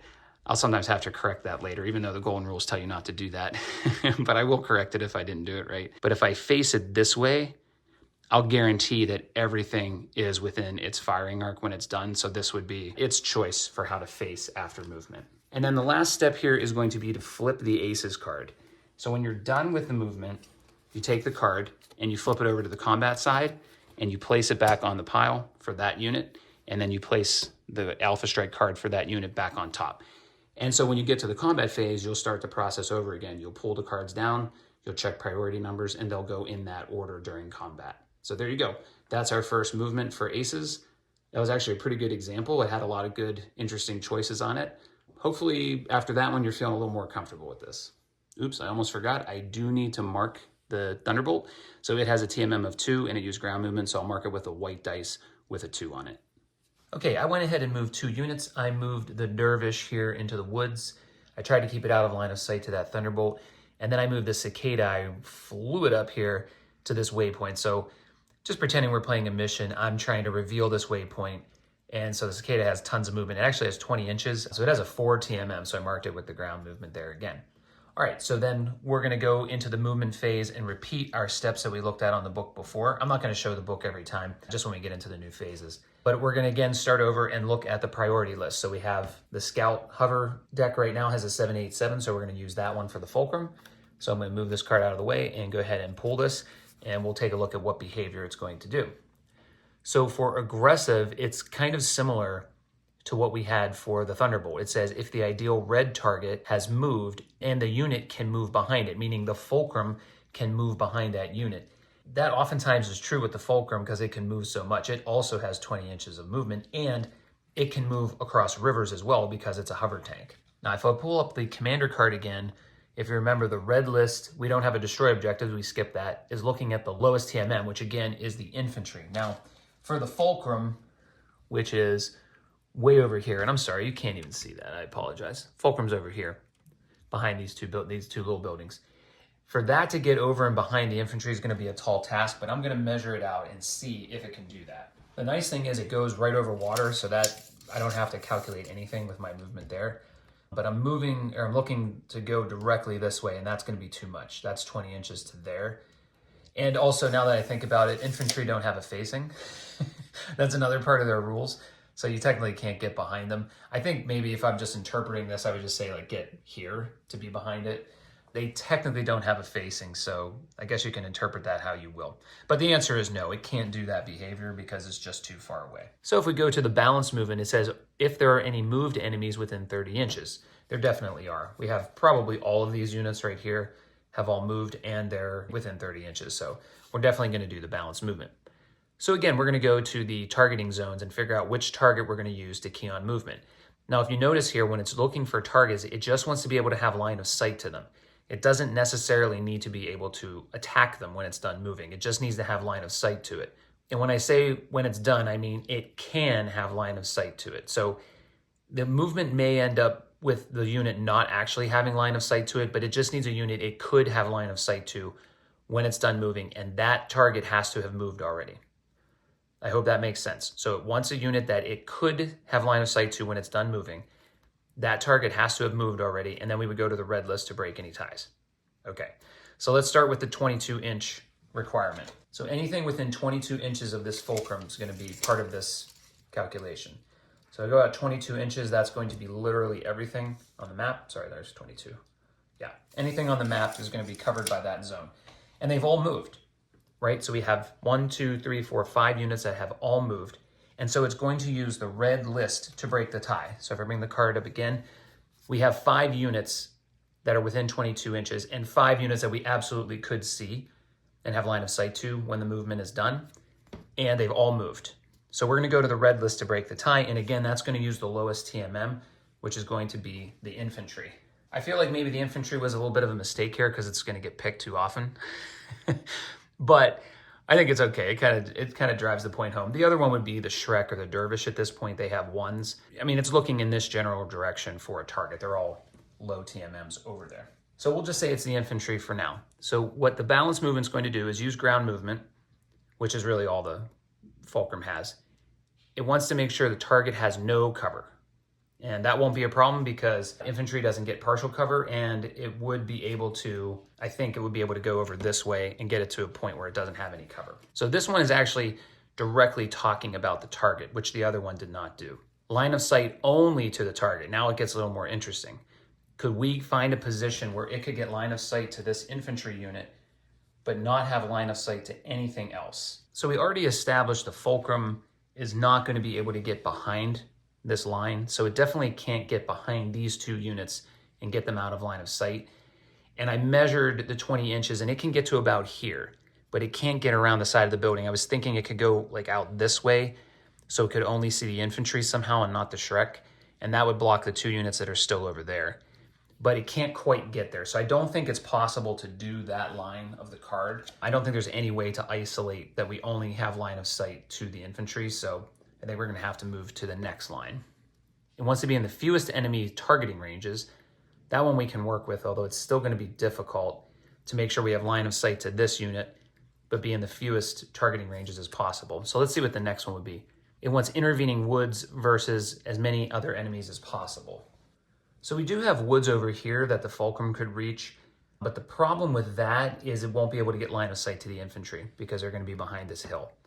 So I think what we're going to have to do is take it this way and get somewhere over in this area. I think this would actually satisfy a lot of the requirements. We can get it, if we got it like behind the bridge here or somehow over here, we would get behind the Pegasus and the Cicada. They wouldn't be able to attack it. We also would get cover from those woods over there from the other 2 units, at least for now. They haven't moved, but at least we'd have woods cover from them. I think that's about the best we can do here. This is, I said maybe I shouldn't have brought the infantry, but this actually made it a pretty interesting example. Okay, so I remeasured. I can't quite get it onto this river, but I could put it here, and I'll just hope it can't see enough. When I went down to look at line of sight, it looked like it could barely see some of the Fulcrum, so I think by the rules, it probably would be out of sight of that one. And that was, sorry, you might be forgetting what the rules were, but it wants to have line of sight only to the target in the fewest enemy targeting ranges. So I'm trying to work with this Pegasus, but I don't really know how I can get line of sight to the infantry without the Pegasus seeing it. But I think that's the best I can do. If I go here, which I could reach, the Pegasus can shoot it with the turret, it's actually in its front firing arc anyway. So I think this is my best shot in terms of trying to make that work. And then I would just work on my facing at the end.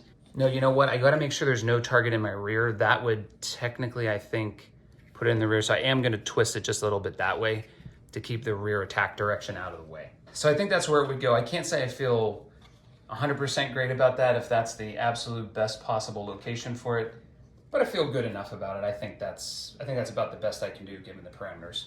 That was a tough one. I think I said before, I never stage these. I don't ever script what I'm gonna do for a tutorial or for any video that I do. I just shuffle the cards. I mean, I did it on camera and I just pull them. So sometimes I get surprises with really tough ones like that.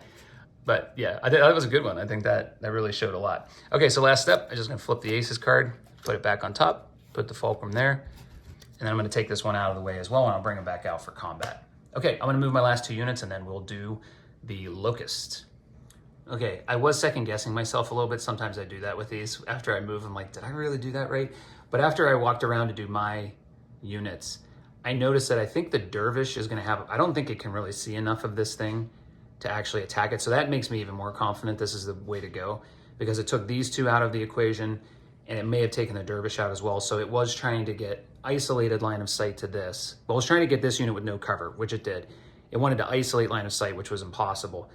And then it wanted to reduce the targeting ranges it was in from the enemy, which I think it did. It got 3 of them out of it. And then it wanted intervening woods, which it had at the time over here. It doesn't so much now because I moved my Jägermech into the woods.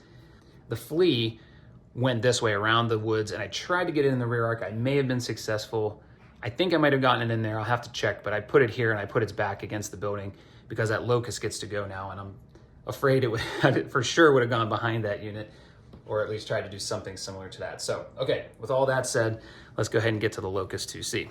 This unit's amazing, by the way.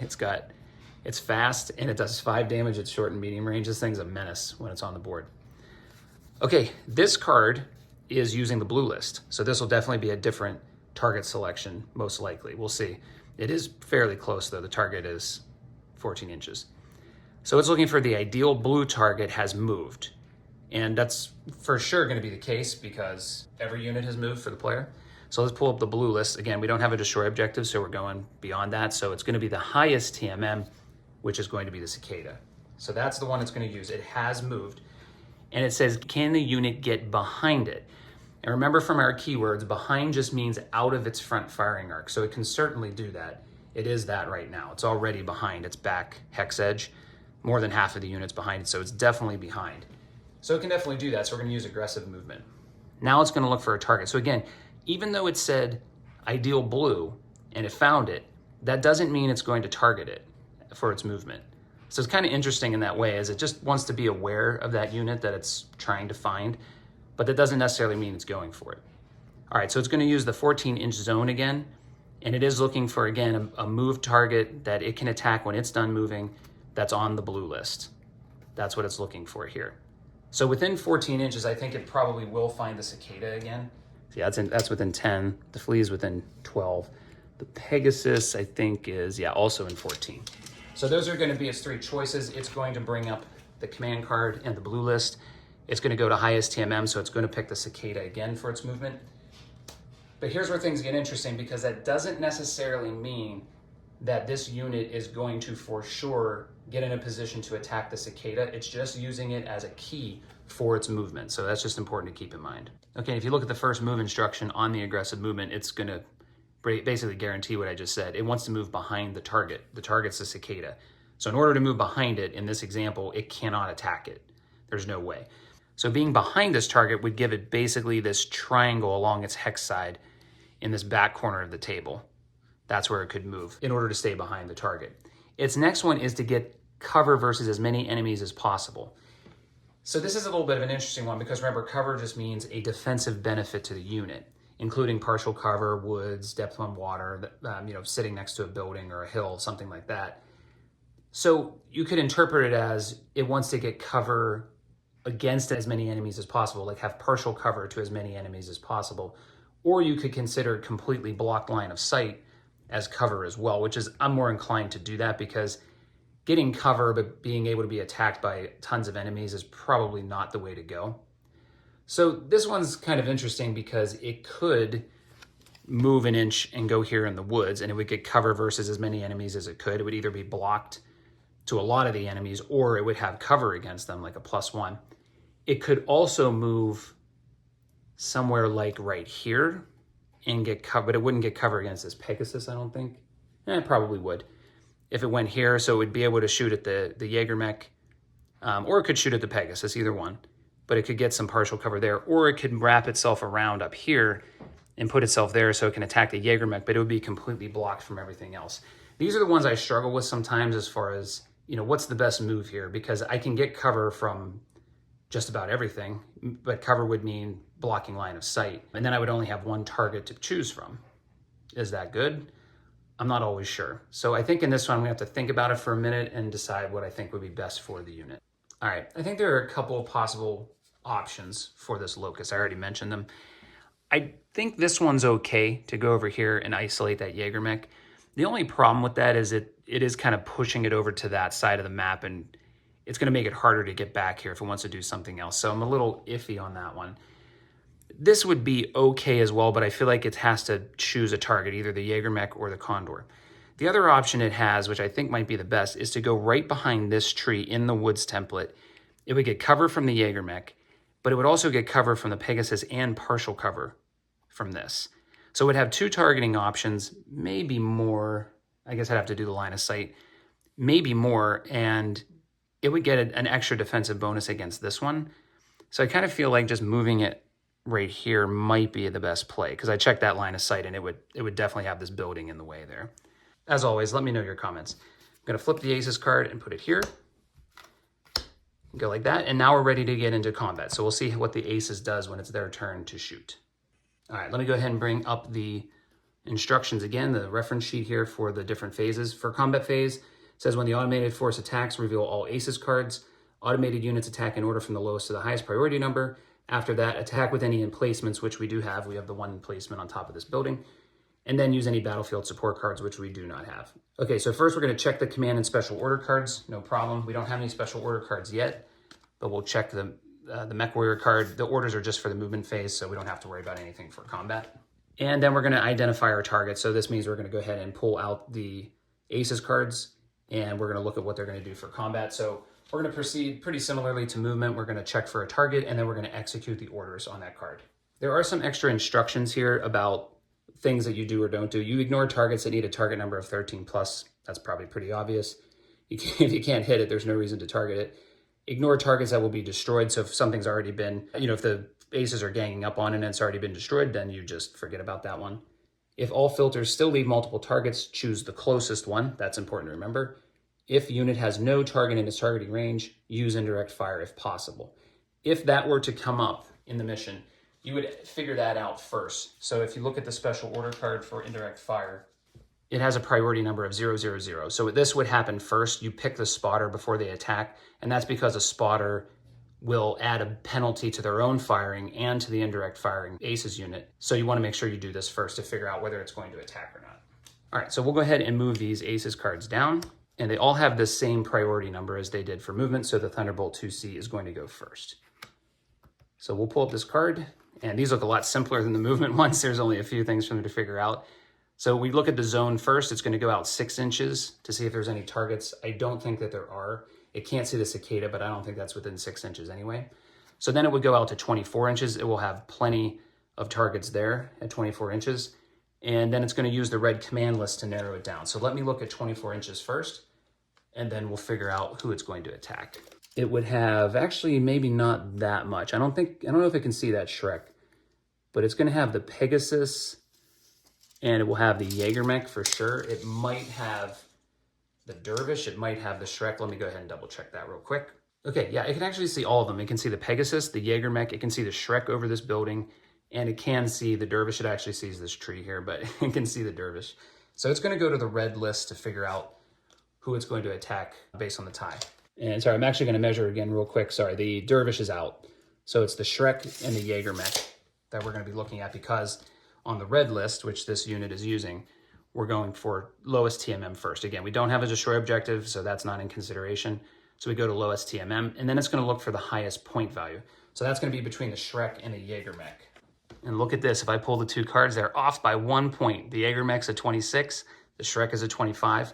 So it's going to go for the Jägermech. Once you've selected a target, you're going to calculate the target number exactly the same way you would against a human opponent. So you're going to go from the skill to the target movement modifier, to the attacker movement modifier, the range, and then any other terrain that's in the way. We're going to say for this mission, the Thunderbolt 2C has a skill of 3. That's generally, at least for the early parts of the campaign, most of the clan units have a skill of 3. Starts with a 3. It has no attacker modifier. The Jägermech has a TMM of 1, so that takes it to a 4. It's at medium range. It was within 24 inches, so that's a +2 to get to a 6. And the Jägermech has cover, so it's going to have a 7 for its target number. Now, once you have a target number, you bring up the combat card and you go down to the overheat section. So it says if there's a target number of 5 or less, which we don't have, if there's a target number of 7 or less, which we do have, and overheating might let the unit hit the target structure. If that's the case, use up to 2 overheat. So let's pull up the Thunderbolt card, and we'll see that we do have an overheat value of 2. So the question is, can this attack with overheat, would this allow the Thunderbolt to hit the Jägermech structure? The answer to that question is 100% yes. The Jägermech only has 3 armor, and it has 5 structure. So this attack would allow the Thunderbolt 2C to hit structure. Now, this was a confusing rule for me at first, because I thought, does it need the overheat to hit the structure, or does it just have to be able to hit structure regardless, and then it will use overheat? The answer to that question is in the guided tutorial, which I mentioned a little bit earlier that there was an important rule in there. So if I pull up page 9 of the campaign book, on turn 2, there is a discussion here about whether the Timberwolf is going to use overheat. This Timberwolf uses 7 damage. It has 7 damage. It's telling it that, yes, it will make 2 additional attack rolls. It will overheat by 2 to roll 9 attacks. Now, it doesn't need 9 attacks to hit structure. It doesn't have that much armor, but it still does the overheat. So that answered this question of whether you overheat regardless of whether you need it to hit the structure, or just anytime you're going to hit structure, you're going to use that overheat with that target number. And the answer is yes, you do. If you can hit structure, even if you don't need the overheat to hit structure, so this unit does 5 damage, it can hit the structure without the overheat. It will still overheat because it is going to hit structure, so it tries to maximize the damage that it can do. So this unit is going to need 7 pairs of dice to roll, and I'll explain why in a minute. So in Aces, you are using the multiple attack rolls rule. That's an optional rule in regular Alpha Strike, but in Aces, it's mandatory. So what that means is you're going to roll each point of damage individually with 2d6. So I have 7 pairs of dice here for the Thunderbolt 2C. And basically, I'm going to roll them all. I mean, you could roll them individually if you wanted to. You could just roll 1 at a time. But for me, that just takes too long, especially when we're getting into 7. So I'm just going to roll them all at the same time. I'm going to pair the dice up, and any that reach 7 are going to count as a hit on the Jägermech. Okay, so I'm just going to roll them like this. So this does 6 damage right away on that Jägermech. So you'll see on one side, it's kind of like, wow, that's crazy. I mean, it really did a pounding on that Jägermech right off the bat. But the automa does tend to overheat pretty aggressively. So the issue is that for the rest of the battle now, that Thunderbolt is probably going to hold 2 overheat. And that's going to make it harder for it to hit things. It's going to make it have no TMM, and it's going to make it move less. So it's going to have some trouble as the mission goes along, but it will overheat quite aggressively to damage your player's units. All right, so I went ahead and marked off the Jägermech, so that was 3 armor and 3 structure. That means the Thunderbolt 2C would roll a critical hit. And so again, this is just like in a normal game when you're playing against another player, it gets a chance to roll a critical hit here. So I'm going to do that. I'll do that over here by the woods. What the heck? All right, so we'll roll that, and it gets a 9. Got a 9, so it doesn't get any critical hit this time. Okay, so when you're done with combat for this unit, I'll take the combat card. I'm going to put it at the bottom of the Aces deck now. So I'll put it like that, and then I'll put the Alpha Strike card back on top. And what happens is eventually that combat card, when the next time you pull this card down, eventually you're going to get a combat card that shows here for the movement phase. And when that happens, it's time to refresh the deck. So you take all the cards, you shuffle them back up, put the movement side up, and then put the card back on top. That's how you trigger a refresh. So if you're splitting the deck for 2 units, like I did with the Fulcrum, they're going to come up a little bit earlier because they're only going to cycle through 3 cards. So when they show the combat, you're going to take all the cards that are split, you're going to shuffle them up, and then you're going to split them up again. Speaking of the Fulcrum, it's next. And I guess I should say that I'm not showing you what I do. Obviously, the player would go first here because I lost initiative, but I'm not going to show you the player attacking because who cares? It doesn't matter. So I'm just showing you the aces because that's what we're trying to teach here. You know how the player works. And nothing changes with the aces as far as taking damage. I mean, they are just taking damage just like a player would. You damage their cards, they take critical hits, they take effects like movement and weapons and whatever, unless this mission tells you they don't. But for the most part, they're going to take damage and criticals just like the player would. Okay, so for the Fulcrum, let's see what it's going to do. It only wants to go 6 inches out for its movement or for its targeting zone. So vehicles, some combat vehicles have turrets, and the Fulcrum does. So if I pull the Fulcrum card here, at the bottom in its special abilities, it has a turret, TUR-2-1. So that means it does 2 damage at short range with its turret and 1 damage at medium range. And a turret can be rotated in any direction to attack any unit. So it actually does have units within 6 inches that it can attack. I think only the flea, but I'd have to check line of sight if it can see that Pegasus. And of course, line of sight would be mutual. So if I can see this, it can see the Fulcrum as well. If I cannot see the Pegasus, then the Pegasus can't see the Fulcrum. Okay, yeah, I think it can hit it. I know I moved it there because I thought I could get it out of cover. Or I'm sorry, I thought I could get cover from this or get out of its targeting range, but it turns out that wasn't the case. But I did get it out of the Dervish's targeting range, so I think it still was a good move. Okay, so we know it's going to be the, actually it could be the flea or the Pegasus. It's going to be one of those two. They're within 6 inches, can't hit the cicada. So it's going to try to hit the target's rear. It can't do that to either of those. It wants to get one that's been attacked by an ally this turn, but that wasn't the case because the Jägermech was attacked by the Thunderbolt. So we're going to go to the yellow command list to break the tie. Sensing a pattern here. You often go to this to break your ties. So it's going to look for the lowest TMM. Again, no destroy objective. We're going to the lowest TMM. They both have a 3. The highest starting armor. So I'm going to have to pull the cards for them to check. Okay, so the Pegasus has 3 starting armor. The flea only has 2.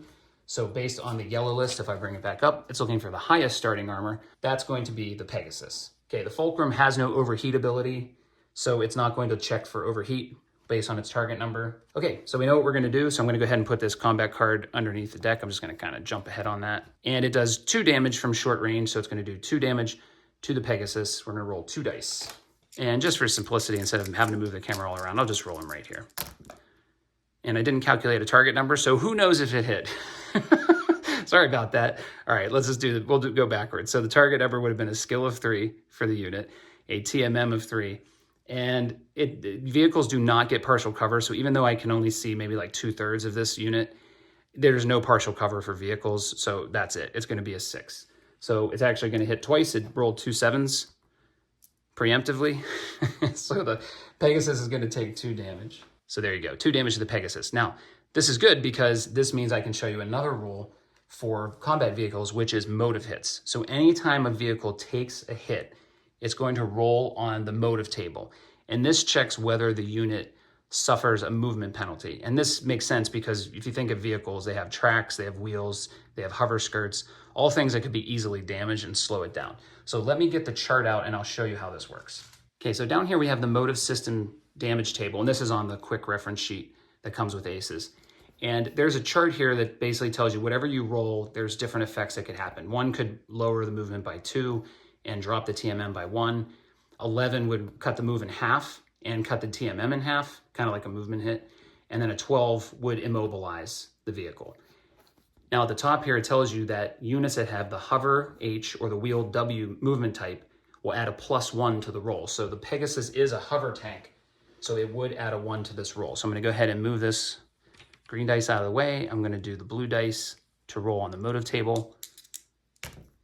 So I rolled an 8. So normally that wouldn't qualify. Man, everything's working out on this video.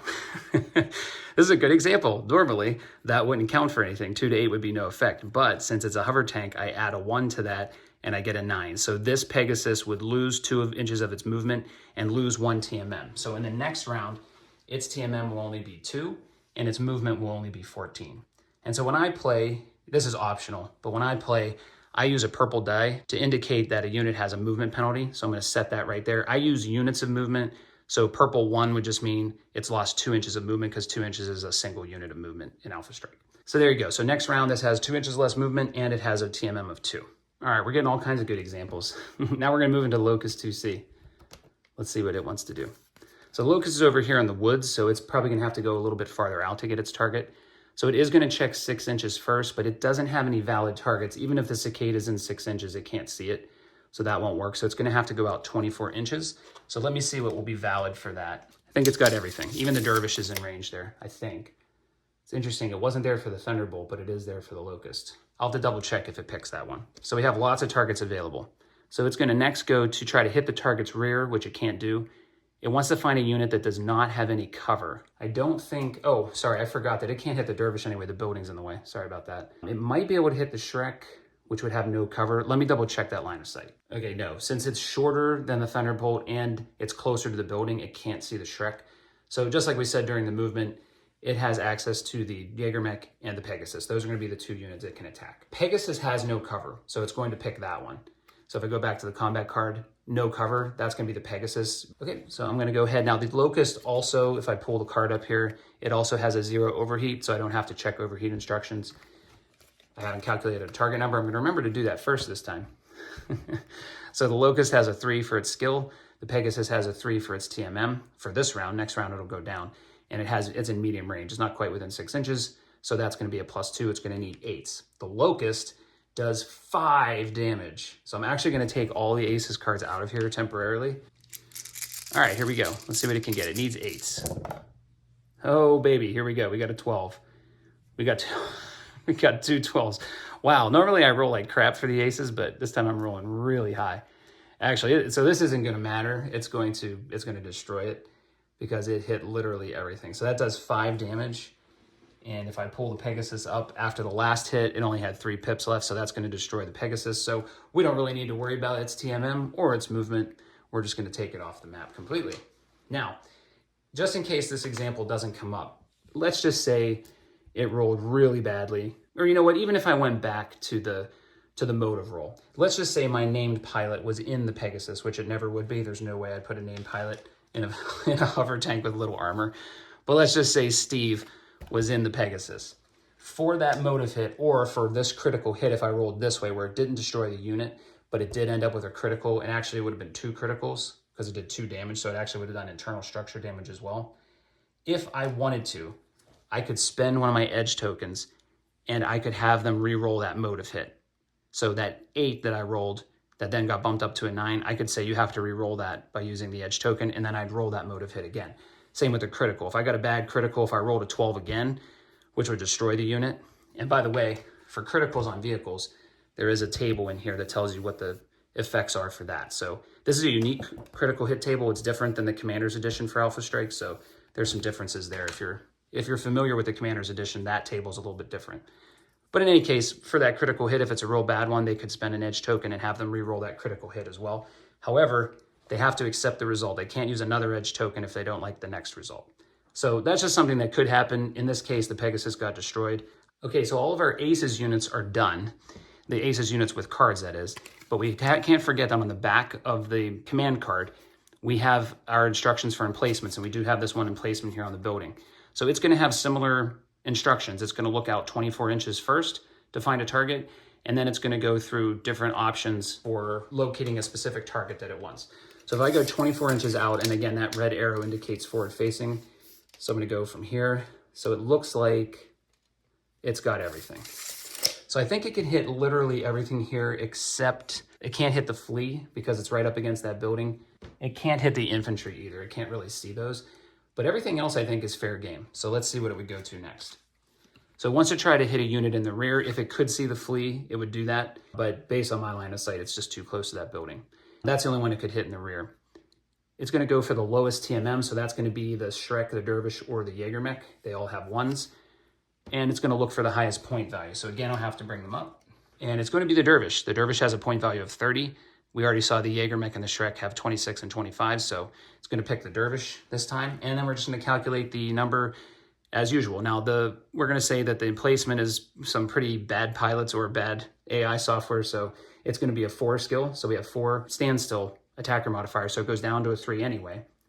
It has a 1 for the TMM of the Shrek, and then it's gonna be within medium range, so that's gonna be a 6 for it to hit that. So I'll go ahead and roll those. So it needs a 6 to hit the Shrek.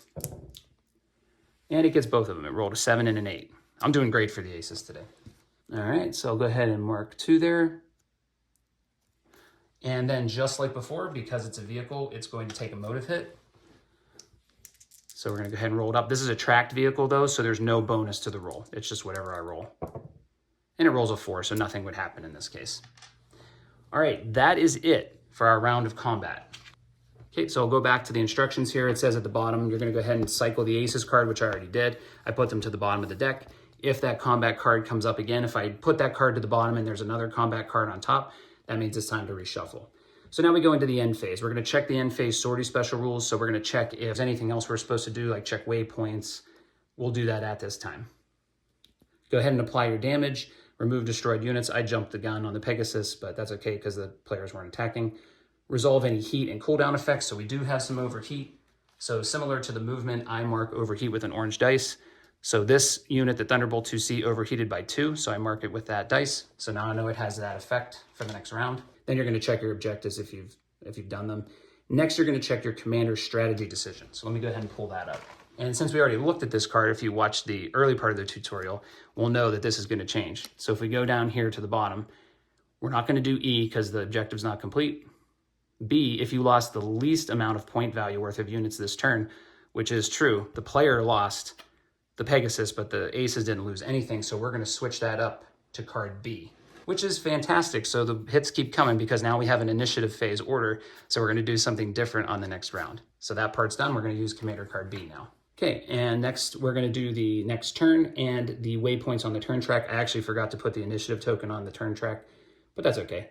We're going to move the initiative token forward 1 space, and if there are any waypoints on the turn track, which we don't have here, you'll go ahead and look in the book and read those waypoints.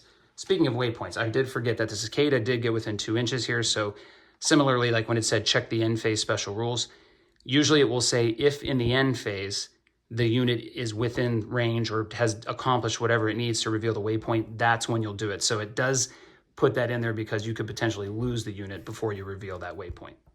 All right, so I got some things cleaned up here. I took away all the movement dice and we're ready and set up to go into round 2.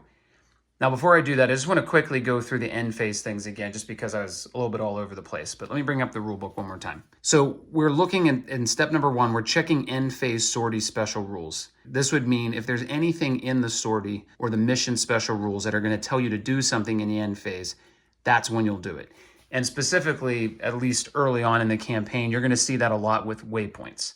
So for example, we had the cicada here that had moved within 2 inches of that waypoint. The sortie special rules would likely tell you it's time to reveal that waypoint if the unit is still there. So just wanted to clear that up there. You don't worry about objectives yet when you're doing that. This is really just talking about mostly waypoints that are on the map, or potentially some other thing that gets triggered based on a certain game state. And then you'll check your objectives. So you're going to check on the mission and see if any of the objectives have been completed that would end the mission, or you would check if anything starts to make the aces go into force withdrawal, or the same for the player if it's time for you to just get off the map. It doesn't mean the mission's going to end immediately. It just means something could happen based on achieving those objectives.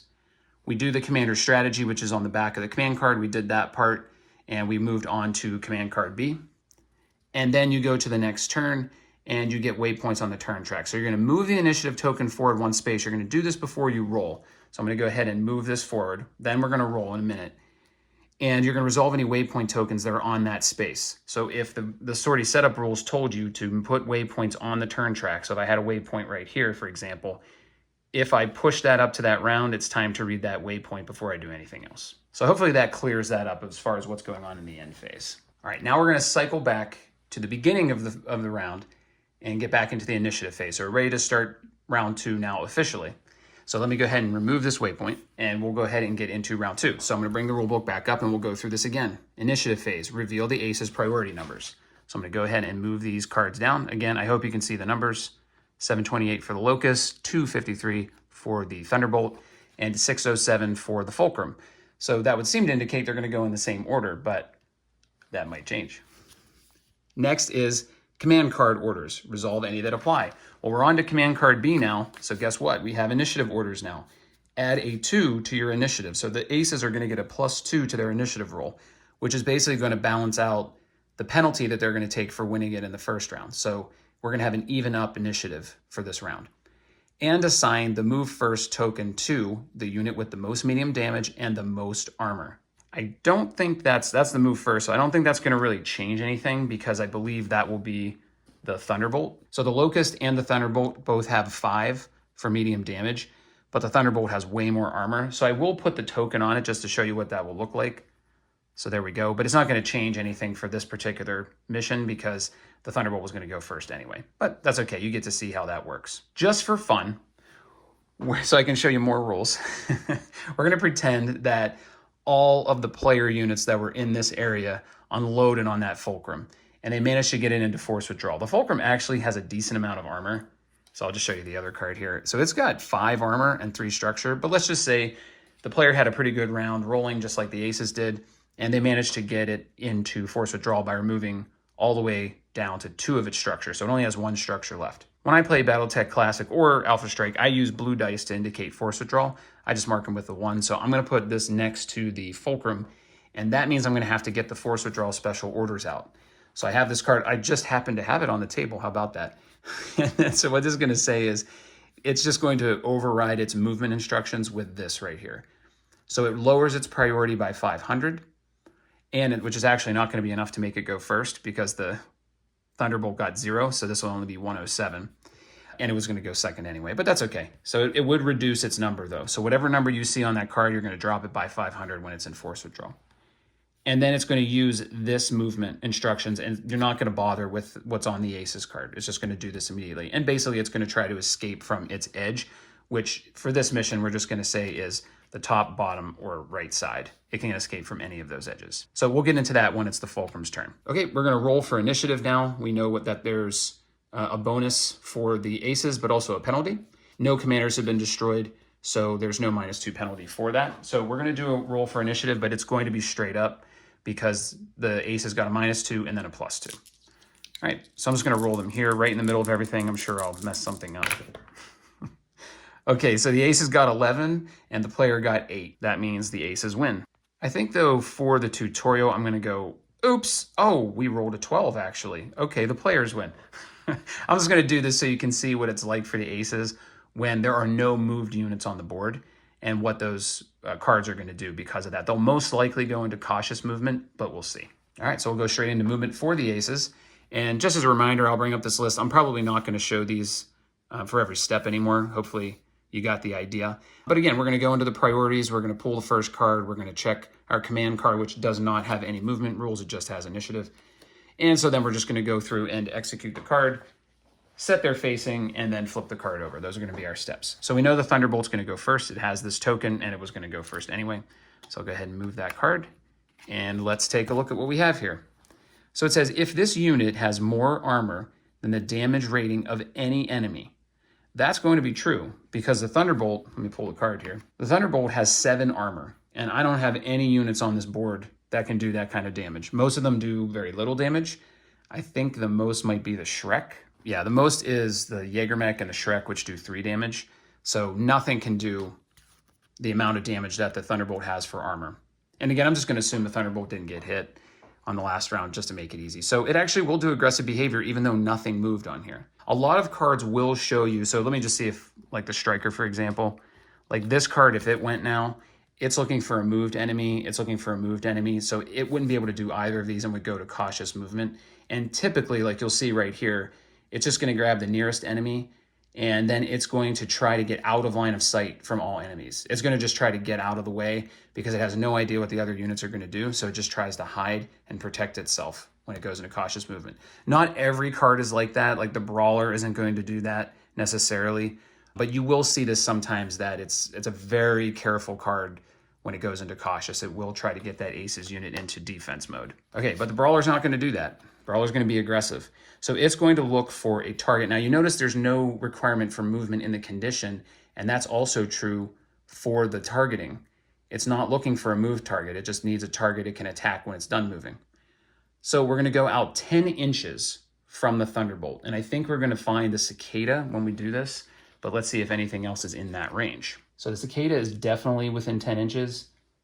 The Flea is not. Wow, it is very close. Yeah, it's just outside of 10 inches. So it's going to find the Cicada. So again, you're seeing The aces typically work this way. They're looking very close to their location, and they're going to typically find a unit that you move close, or intentionally or unintentionally, but they're going to really fixate on the units that they have close to them. So it just needs to be able to target this unit when it's done moving, which will be no problem at all. It might even be able to target it right now.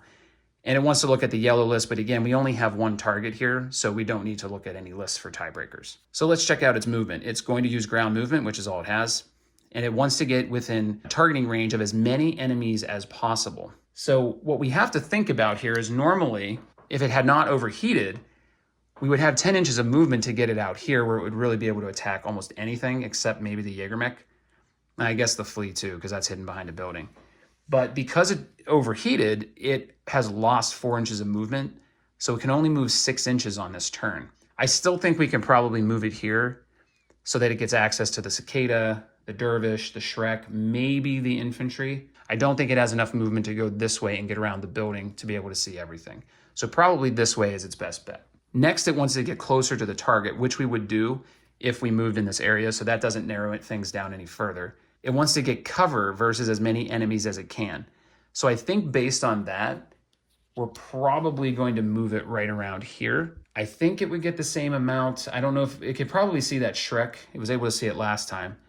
It's the infantry I don't know. So let me take a look for line of sight if I put it there, and let me see how much it could see. All right, so I don't think if it moved here, if it just went 6 inches out this way, I don't think it can see the infantry. This bridge is really blocking them, and it can't see the Jägermech either way. So if it went here or it went here, it can't see either of those units. So it can see the cicada and the dervish for sure.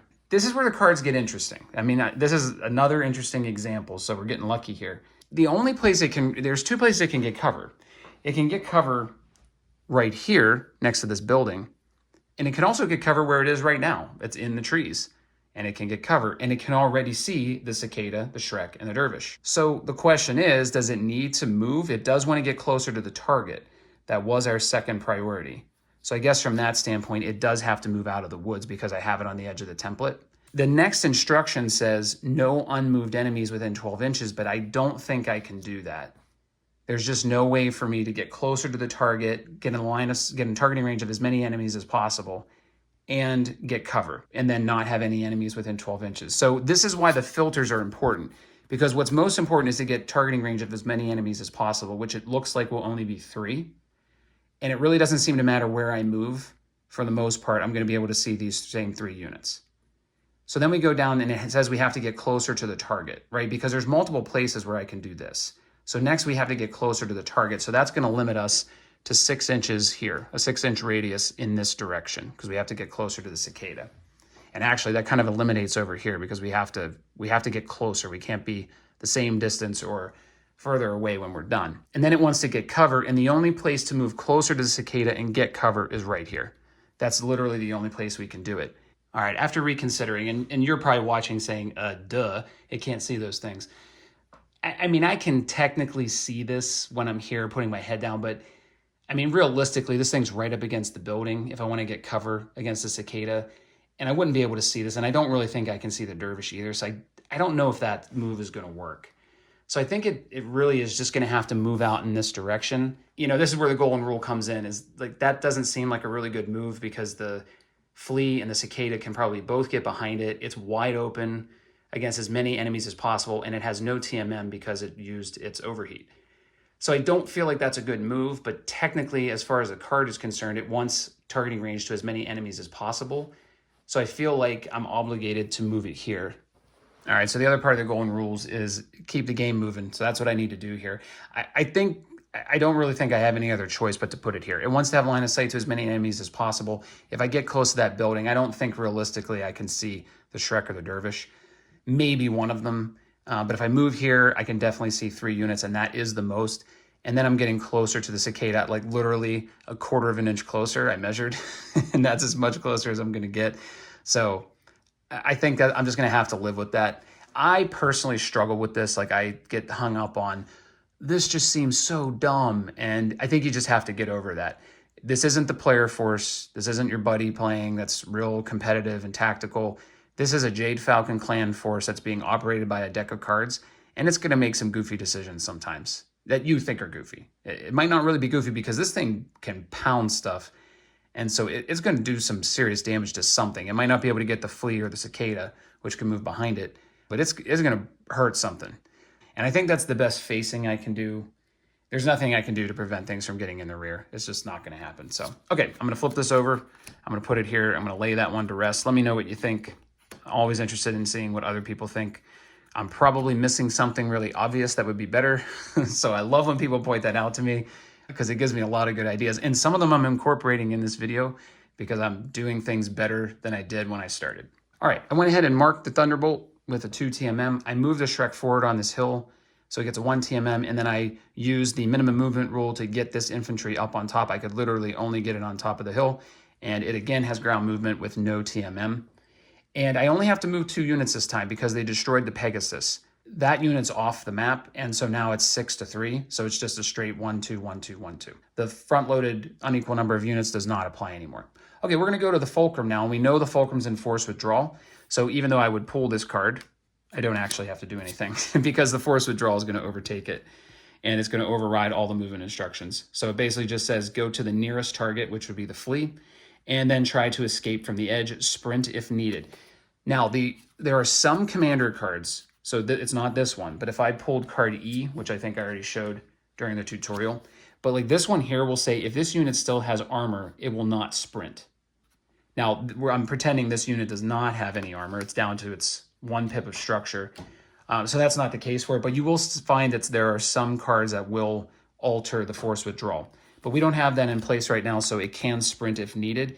And because the Fulcrum can move so much, that would get it off the map. So I said the north, south, and east corners, or edges, I should say, are escape edges for the aces. So it would very easily get off the map. I think really no matter what it did, because it can move 30 inches, and I have a little bit of a compressed playing area here. So even if I went to the east edge, yeah, that's 27 inches, it would absolutely be able to get off of there. By the way, I forgot to flip this. We pretended the player won the initiative. So the Fulcrum would get taken off of the map here because it would sprint to escape from the edge. If it can't get off the edge, so if it was more than 30 inches to the escape edge, then you would proceed down to the rest of this. So it would get closer to the escape edge. It would try to get cover. It would try to get targeting range to something, to the nearest enemy, and then try to get in the fewest enemy firing arcs. So it would try to stay competitive and still offer some support to the other units while it's trying to get off the map. But in this case, with something like a Fulcrum, it's super easy to get off the map. If it was the Thunderbolt, it would have a hard time getting off the map because it has overheated. You know, it only has 9 inches of sprint movement, so it wouldn't be able to get off of any of these edges. So then it would proceed to those other instructions. Okay, so we got that one done. I'm just going to flip this over. I mean, this unit's out of the game, so it doesn't really matter. I'll just take these cards off. And we just have the Locust left, so I'll move 2 more units, and then we'll see what the Locust does. All right, so my movement was to leave the Cicada and Flea alone, because those can get behind the Thunderbolt, so I want to hold off and see what the Locust does first. I jumped the Dervish out of the woods and hid behind this building. I'm going to try to use indirect fire. I will show you that. I'm not normally showing my attacking, but I will show you this one so you can see indirect fire. And then I realized I never marked the Jägermech, but it was also in force withdrawal because it got taken down to such a low structure. So I had to sprint that one off the map as well. So that one's gone. Now, as the player, I'm not required to sprint it off the map. I can move it 1 inch backwards toward the escape edge, and that's okay. I'm allowed to do that. There's no rule saying you have to use your full movement. I think there's a distinction there with some of the rules, but I believe the quick start rules for Alpha Strike do not say you have to use your full movement. Yeah, I just double checked the rules, and it says specifically you don't have to sprint and you don't have to use your full movement. You just have to move toward the escape edge. So it's more the standard force withdrawal rules. I think there was somewhere, maybe in the Commander's Edition, some version of the Commander's Edition where it says you have to use your full movement, but quick start rules don't say that. Okay, anyway, kind of gone off on a tangent there. But the Locust 2C is up. So let's go ahead and pull its Aces card, and let's see what it wants to do. So if it can move behind the nearest moved enemy, so the nearest moved enemy, wow, that's going to be far away. It's probably going to be the Shrek, and it definitely can't move there. That only has 16 inches of movement, and it's not sprinting. So, wow, that was bad. Yeah, there's no way it can get behind that. So we won't be doing aggressive. So let's go to balanced. If there are any moved enemies within 24 inches, let's see, I think the Shrek is definitely within 24. Yeah, it's within 24 inches. So we're all good there. So we're going to use balanced movement. So it wants any target, but it wants one it can attack when it's done moving, and one that moved, and the nearest. So it's going to go for the Shrek. The Shrek is the nearest unit to the Locust. I'm going to double check the Dervish, but I think the Dervish is a little farther away. It is about exactly 23, and the Shrek is less than that. It's about 21 or 22. So it's going to key on the Shrek. It's going to use ground movement. It wants to get in the fewest enemy targeting ranges. Shouldn't be a big deal. There's probably lots of places we could get out of a lot of targeting ranges. It wants to occupy the woods again. And then as a last filter, it would want to get cover against as many enemies as possible. Well, if it occupied woods, that wouldn't be an issue. It would be able to do that. All right, this is a really tough one. I'm having some issues figuring this one out. But I think there's three main spots that I can think of right now. I mean, the issue is that two super fast units haven't moved. And that's the advantage of initiative, and that's also the advantage of having light units that have insane movement, because it makes it really hard to figure out where to go on this map where you can't get taken advantage of. So in order to do this, I'm thinking it could go here. This was one of my options to kind of, it could just get right about there and peek around that corner, and it would only have the Shrek in its targeting range, which is the target it keyed on for movement. The problem is this is outside of 24 inches, so the Locust couldn't attack it. It only has short and medium range, so I don't think that's a valid movement spot. So the other places I could go are on the edge of this building or the edge of this rock, because its primary thing that it wants to do is be in the fewest enemy targeting ranges. I assume it wants to be in at least one. I mean, there's places I could go where it could be in 0, but I think it would show you no line of sight to any enemies if that's what it wanted to do. So I think around the edges of one of these would be good. I think I'm going to go with this one up here because that makes it a longer stretch for the Flea and the Cicada to get to it. They probably still can, but I think that's a better positioning for the Locust to just get those units out of there and make them decide between going behind the Thunderbolt and going behind the Locust. So I'm going to go ahead and just move it up there. I think that's where I'm going to go with it. Again, it's not like there's a lot of great moves for this, but I think that one does, because it's not, and remember, the infantry can see it, but they're not in targeting range because their range is only short, so they can't actually target the Locust. And I'm going to creep it back just a little bit here so the Dervish can't see it. So I think I'm satisfying it. Only one unit has targeting range to it. I mean, others are going to be able to get there. The other issue is facing, like trying to figure out how to position this thing. I'm going to turn it, I think, as far as I can that way. I'm going to hug that hill a little closer, and I think it can still see, yeah, I can still see the Shrek, but I don't think the Dervish can see it, and I don't think anything can get directly behind it. Obviously, you can't see that. I'll move the camera over there if I decide to move that way and show you, but I don't think, because that hill is angled, I don't think the Locust the Flea or the Cicada can get back there. Sorry, too many bug mechs on the map here. All right, I'll move my last two and then we'll do the quick combat. So because of the positioning of that Locust, since it was able to keep the Shrek, which is right here, right there, in its front firing arc, it was able to keep its back close enough to this hill that the Cicada couldn't get in its rear arc. It actually didn't have enough movement to get there, even if it was a little farther out. So that's the best it could do. It's still behind it. The Locust can't do anything about the Cicada, but it's better than nothing. So I think that was a pretty good spot. But as always, let me know what you think. And then the Flea just went ahead and moved right behind that Thunderbolt 2C. It was too juicy of a target to ignore. So again, this is the power of initiative and the power of really fast units. Even if they don't do much damage, they make it hard when you can move them last. And especially when you're already in somewhat close quarters, it makes it really hard to deal with them. There's only so many places you can go to stay out of the rear shots. Okay, let's go ahead and do some combat. All right, so the player 1 initiative, so the aces are going to go first anyway. Like I said, I will show you the Dervish, just so you can see how indirect fire works if you're not familiar with it. Thunderbolt 2C is going to go first. Let's take a look at the combat card. So it's going to look 24 inches out. So it's going to look pretty far out. It's probably only the Shrek and the Infantry to shoot at, but let me measure that really quickly. Yep, it has both available to it. So it's going to be between the Shrek and the Infantry. So next it wants to hit the target's rear. That's not going to happen. Something can hit its rear, but not the other way around. So now we're going to pull the commander card and look at the yellow list. No destroy objective. We're looking at the most armor. That's going to be the Shrek. So it will target the Shrek here. And just like before, we'll calculate the target number and see if it further overheats. But because of the 2 penalty that it's going to take, it might be hard to do that. So we have a skill of 3, no attacker modifier, a TMM of 1, so up to a 4. Range is 2 for medium, so that's going to be a 6. and then it gets a penalty of 2. No terrain in the way, but it has the overheat penalty, so it's going to be up to an 8. So if we look at the card, it has a TN5 and a TN7, so we're not going to be able to overheat, which is good, I think.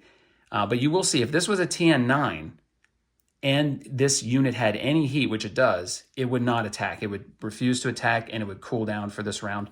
But we just missed that. We got to an 8, not a 9. So it's going to continue to attack. So it will attack. It's going to use 5 damage because it still has all of its weapons. Nothing's gone wrong there. It doesn't really matter because I'm going to end it after this, but what the heck, we'll just roll it. Okay, so we roll. Wow, I'm rolling a lot of 6s. There we go. We got a critical hit on the Shrek. That's a 7 and misses, and this is a 5 and misses. So it got 2 on the Shrek, and it got a 12 for a critical hit. So that would do 2 to the Shrek, which has a lot of armor, although it did take 2 the last time, so that's going to get it down to no armor. I won't mark the pips, but that'll take it down to no armor. But it has all its structure, so it doesn't get an additional critical hit. But again, this is a vehicle, so that means we're going to roll a motive hit. So I'm going to do that one first. So I got an 8. So that won't do anything because it's a tracked vehicle. 2 to 8 doesn't do anything. Then I'm going to roll a critical hit for the 12, which I guess I should roll with the pink dice because that one rolled the 12. So a 9, normally for a mech, wouldn't do anything. But for vehicles, a 9 on the critical hits table would do something. So if you go down to here, 8 to 10, that's a weapon hit. So the Shrek would take a weapon hit. It would reduce its damage at each range. And if I had a named pilot in the Shrek, I would be able to spend an edge token to make them re-roll this. I probably wouldn't do that because there are some really bad ones here. You have ammo hit, crew stunned, crew killed, engine hit is really bad for vehicles. I probably wouldn't have them re-roll it because in this game, the vehicle critical hit table hits on any number. And so you're taking a critical hit no matter what. So I'd probably just take the weapon hit and live with it. All right, Brawler Combat card goes down here. And then we'll go on to the Locust. Now the Locust really, the same thing. It has the same 2 targets. It cannot see the Dervish. It can only see the Shrek and the Infantry. The other 2 units, of course, are behind them, so it can't see those. So it wants to go out to 6 inches, but there is a unit within 6 inches, but it's behind it, not in its firing arc. And then it wants to go out 24 inches. It wants to hit the target's rear. It wants no armor, and it wants the lowest TMM, but no armor will solve it for us because the Shrek now has no armor, so it's going to attack that. So there you go. That's how that filter did it. And again, you stop. You got this one, and it narrowed it down to 1 target, so you stop. Okay, so the Locust likewise does 5 damage, and it's going to have a better target number. I think it's going to have a 6. So it has a 3 for its skill, no attack modifier, a 1 for the TMM to a 4, and then medium range for a 6. So it's going to be only a 6 for this to hit. Now, the Locust, again, does not have any overheat, so I'm not going to check those instructions. This gets a hit. There's another 11. There's another 12. All right. So that's going to be 3 hits to this Shrek. That's going to at least put it in force withdrawal. So there's 3 hits. Again, we would roll for a motive hit. So I'll roll the pink for the motive. And that's... I'll tell you, I roll a lot of 12s when I do this on camera. I don't normally, but on camera, for some reason, the 12s are crazy. So that's going to mobilize a Shrek. It can't move anymore. So in my world, I would put a dice with a 6 on it, a purple dice, and I'd mark the Shrek with that, and that just means it's immobile. Can't move for the rest of the round. So even though it's, or sorry, the rest of the game. So even though it's in force withdrawal, it can't move. So it's just going to sit there and be immobile and have no TMM. Then we're going to roll a critical hit. That was the purple dice, but I used the blue. So critical is a 5 if I pull up that table again. The 5 would be a fire control hit. So now in the next round, it's going to have 1 less damage that it does, and it's also going to have a +2 to its attacks. So the Shrek's in bad shape for the next round, and it's a sitting duck now. So for our emplacement, we still have the same rule of 24 inches. So I'm going to have to measure because it can only see, I don't know if it can see the flea because it's so close, but let me see if it can see the Shrek and the Infantry. Yeah, definitely. Can see both of them. So it's going to try to hit something in the rear. It can't do that. It wants the most armor. I guess that would be, if it can't see the flea, that would be the Infantry, which I think both of them have just 2. So the flea has 2, and no, you know what? The foot, if I'm using the card I was using, the clan foot point, they have 3 armor. So it would attack the Infantry. So that would narrow it down. And we would attack the Infantry. The emplacement does only 1 damage. I don't remember if I did that the last time. But anyway, we'll just say it only does 1 damage. So it's going to have a 4 - 1 for a 3, no TMM, and then just medium range. So it's going to be a 5 to hit. All right, here come the snake eyes instead of the 12s. All right, there you go. All right, so that's the combat for the aces. So let's quickly go through the combat for the player where I'm just going to do the indirect fire. So the way this is going to work is I, as the player, would need to decide which of my units will be the spotter. And this is a really obvious one for me. I'm going to use the infantry because they can't attack anything, but they have line of sight to the Thunderbolt. And they actually have it to the Locust too, but the Thunderbolt has no TMM. So the Dervish is going to use its indirect fire to attack the Thunderbolt. Now, the Dervish, if I pull up the card for the Dervish, it only has an IF of 1. It can only do 1 damage. So this is kind of like a nothing, but it's something. So it's nothing and something at the same time. So I'm going to roll 1 set of dice, and I'm going to go through the instructions here. And again, I have a video on this, so if you want to see this in more detail, definitely check that out. But it has to have an IF special ability, which it does. The attacker has a target within its range and firing arc, so it does have the Thunderbolt in range, and that's definitely within medium, 24. So it can hit at medium range, and it's in its firing arc, of course. The spotter that meets all the following criteria. It did not sprint, that's true. It has not yet attacked, that's true. It has valid line of sight and is within 42 inches. All those are good. The attack roll modifiers are the attacker's skill rating, so that's going to be a 4 for the Dervish. The attacker's range to the target, that's going to be a 2, so we're up to 6 because it has medium range. The attacker's movement modifier, unfortunately it jumped, so that's going to be another 2, we're up to 8. The attacker's movement modifier for the spotter, again, the spotter, first of all, use ground movement, but it's also infantry. There is no attacker movement modifier. It says it right there. Ignore this if the spotter is infantry. Target movement modifier is a 0. Normally it would have a 2. I actually marked this incorrectly, just thinking it was a 2. But since it overheated, it would have a TMM of 0. So I'll mark that with a 6. So there's nothing on that. So we're still at 8. Cover and terrain modifiers from the spotter's line of sight. So we're looking from the spotter to the target. There are no terrain penalties in between there. So nothing gets added there. And then you get a +1 target number modifier for using indirect fire. So that's going to be a 9. Now, if the spotter decided to attack this turn, you would add an additional +1 to the Dervish. So instead of a 9, it would have to roll a 10. In addition, the spotter would have a penalty for firing while it's spotting of a +1. So I hope that makes sense. You get a +1 for indirect fire no matter what. If the spotter also attacks, you get a +2. All right, so I need a 9 to see if we hit this Thunderbolt. Oh, we got an 8. Darn it. All right, we missed. Maybe we shouldn't have jumped. Maybe that wasn't a wise move. All right, well, there's indirect fire. So we would check our end phase sortie special rules. So again, if we got close to a waypoint, I didn't prioritize the waypoints with my movement, so I didn't really get any of the units within 2 inches, so we wouldn't reveal any waypoints if that was one of the special rules. But you would check that sort of thing. You apply damage and remove destroyed units. The Shrek was almost destroyed, but it was not totally, so it would stay on the map. We would resolve heat. Nothing would change because the Thunderbolt attacked this round, so it would keep its heat. And then we would check our objectives and see if we've accomplished what we needed to, or the aces have prevented us from doing it. Do the commander strategy decision. So let's go over here and take a look at this card again. So if this automated forces objective is complete, it is not. If you lost more point value worth of units this turn. So did we lose the Fulcrum? I guess you could consider it that way. If an enemy within 24 inches of any of your units has a TMM of 3 or more, yeah, that's absolutely true. The Cicada and the Flea are both within 24 inches and have a TMM of 3. If there are no enemies within 24 inches of any of your units, go back to A. So C or D would apply. I don't know if we would say we lost PV because the unit wasn't destroyed, but it did get removed from the force, so I guess that might be a matter of semantics, but we would pull card C or D based on the strategy decision here. I'll let you guys decide which one, if losing a unit to force withdrawal counts. And finally, we go to next turn and waypoints on the turn track, so we'd move this forward. If there are any waypoints, we would evaluate them, and then we'll get ready for the next round. So that's the full tutorial. Again, I wanted to have a more comprehensive tutorial that showed some of the new rules like the vehicles, the infantry, the emplacements, indirect fire, and a little bit of the campaign, how you set up a mission, how you go through the special rules, set up the waypoints, use the tokens for first and last movement, work with initiative, how that works, the unequal number of units, and even the name pilots. I talked about a little bit. I didn't actually use it. I at least talked a little bit about it there. So I just wanted to give you a more well-rounded tutorial of how the whole thing works. Obviously, there's a lot to read on the campaign side and a little bit more to read on the new rules.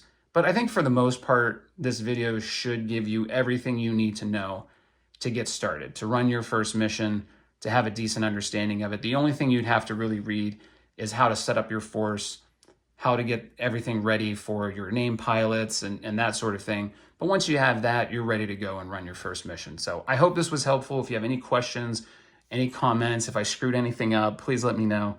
Happy to answer questions. Happy to talk with you about it. Yeah, keep the conversation going. Thanks a lot for watching.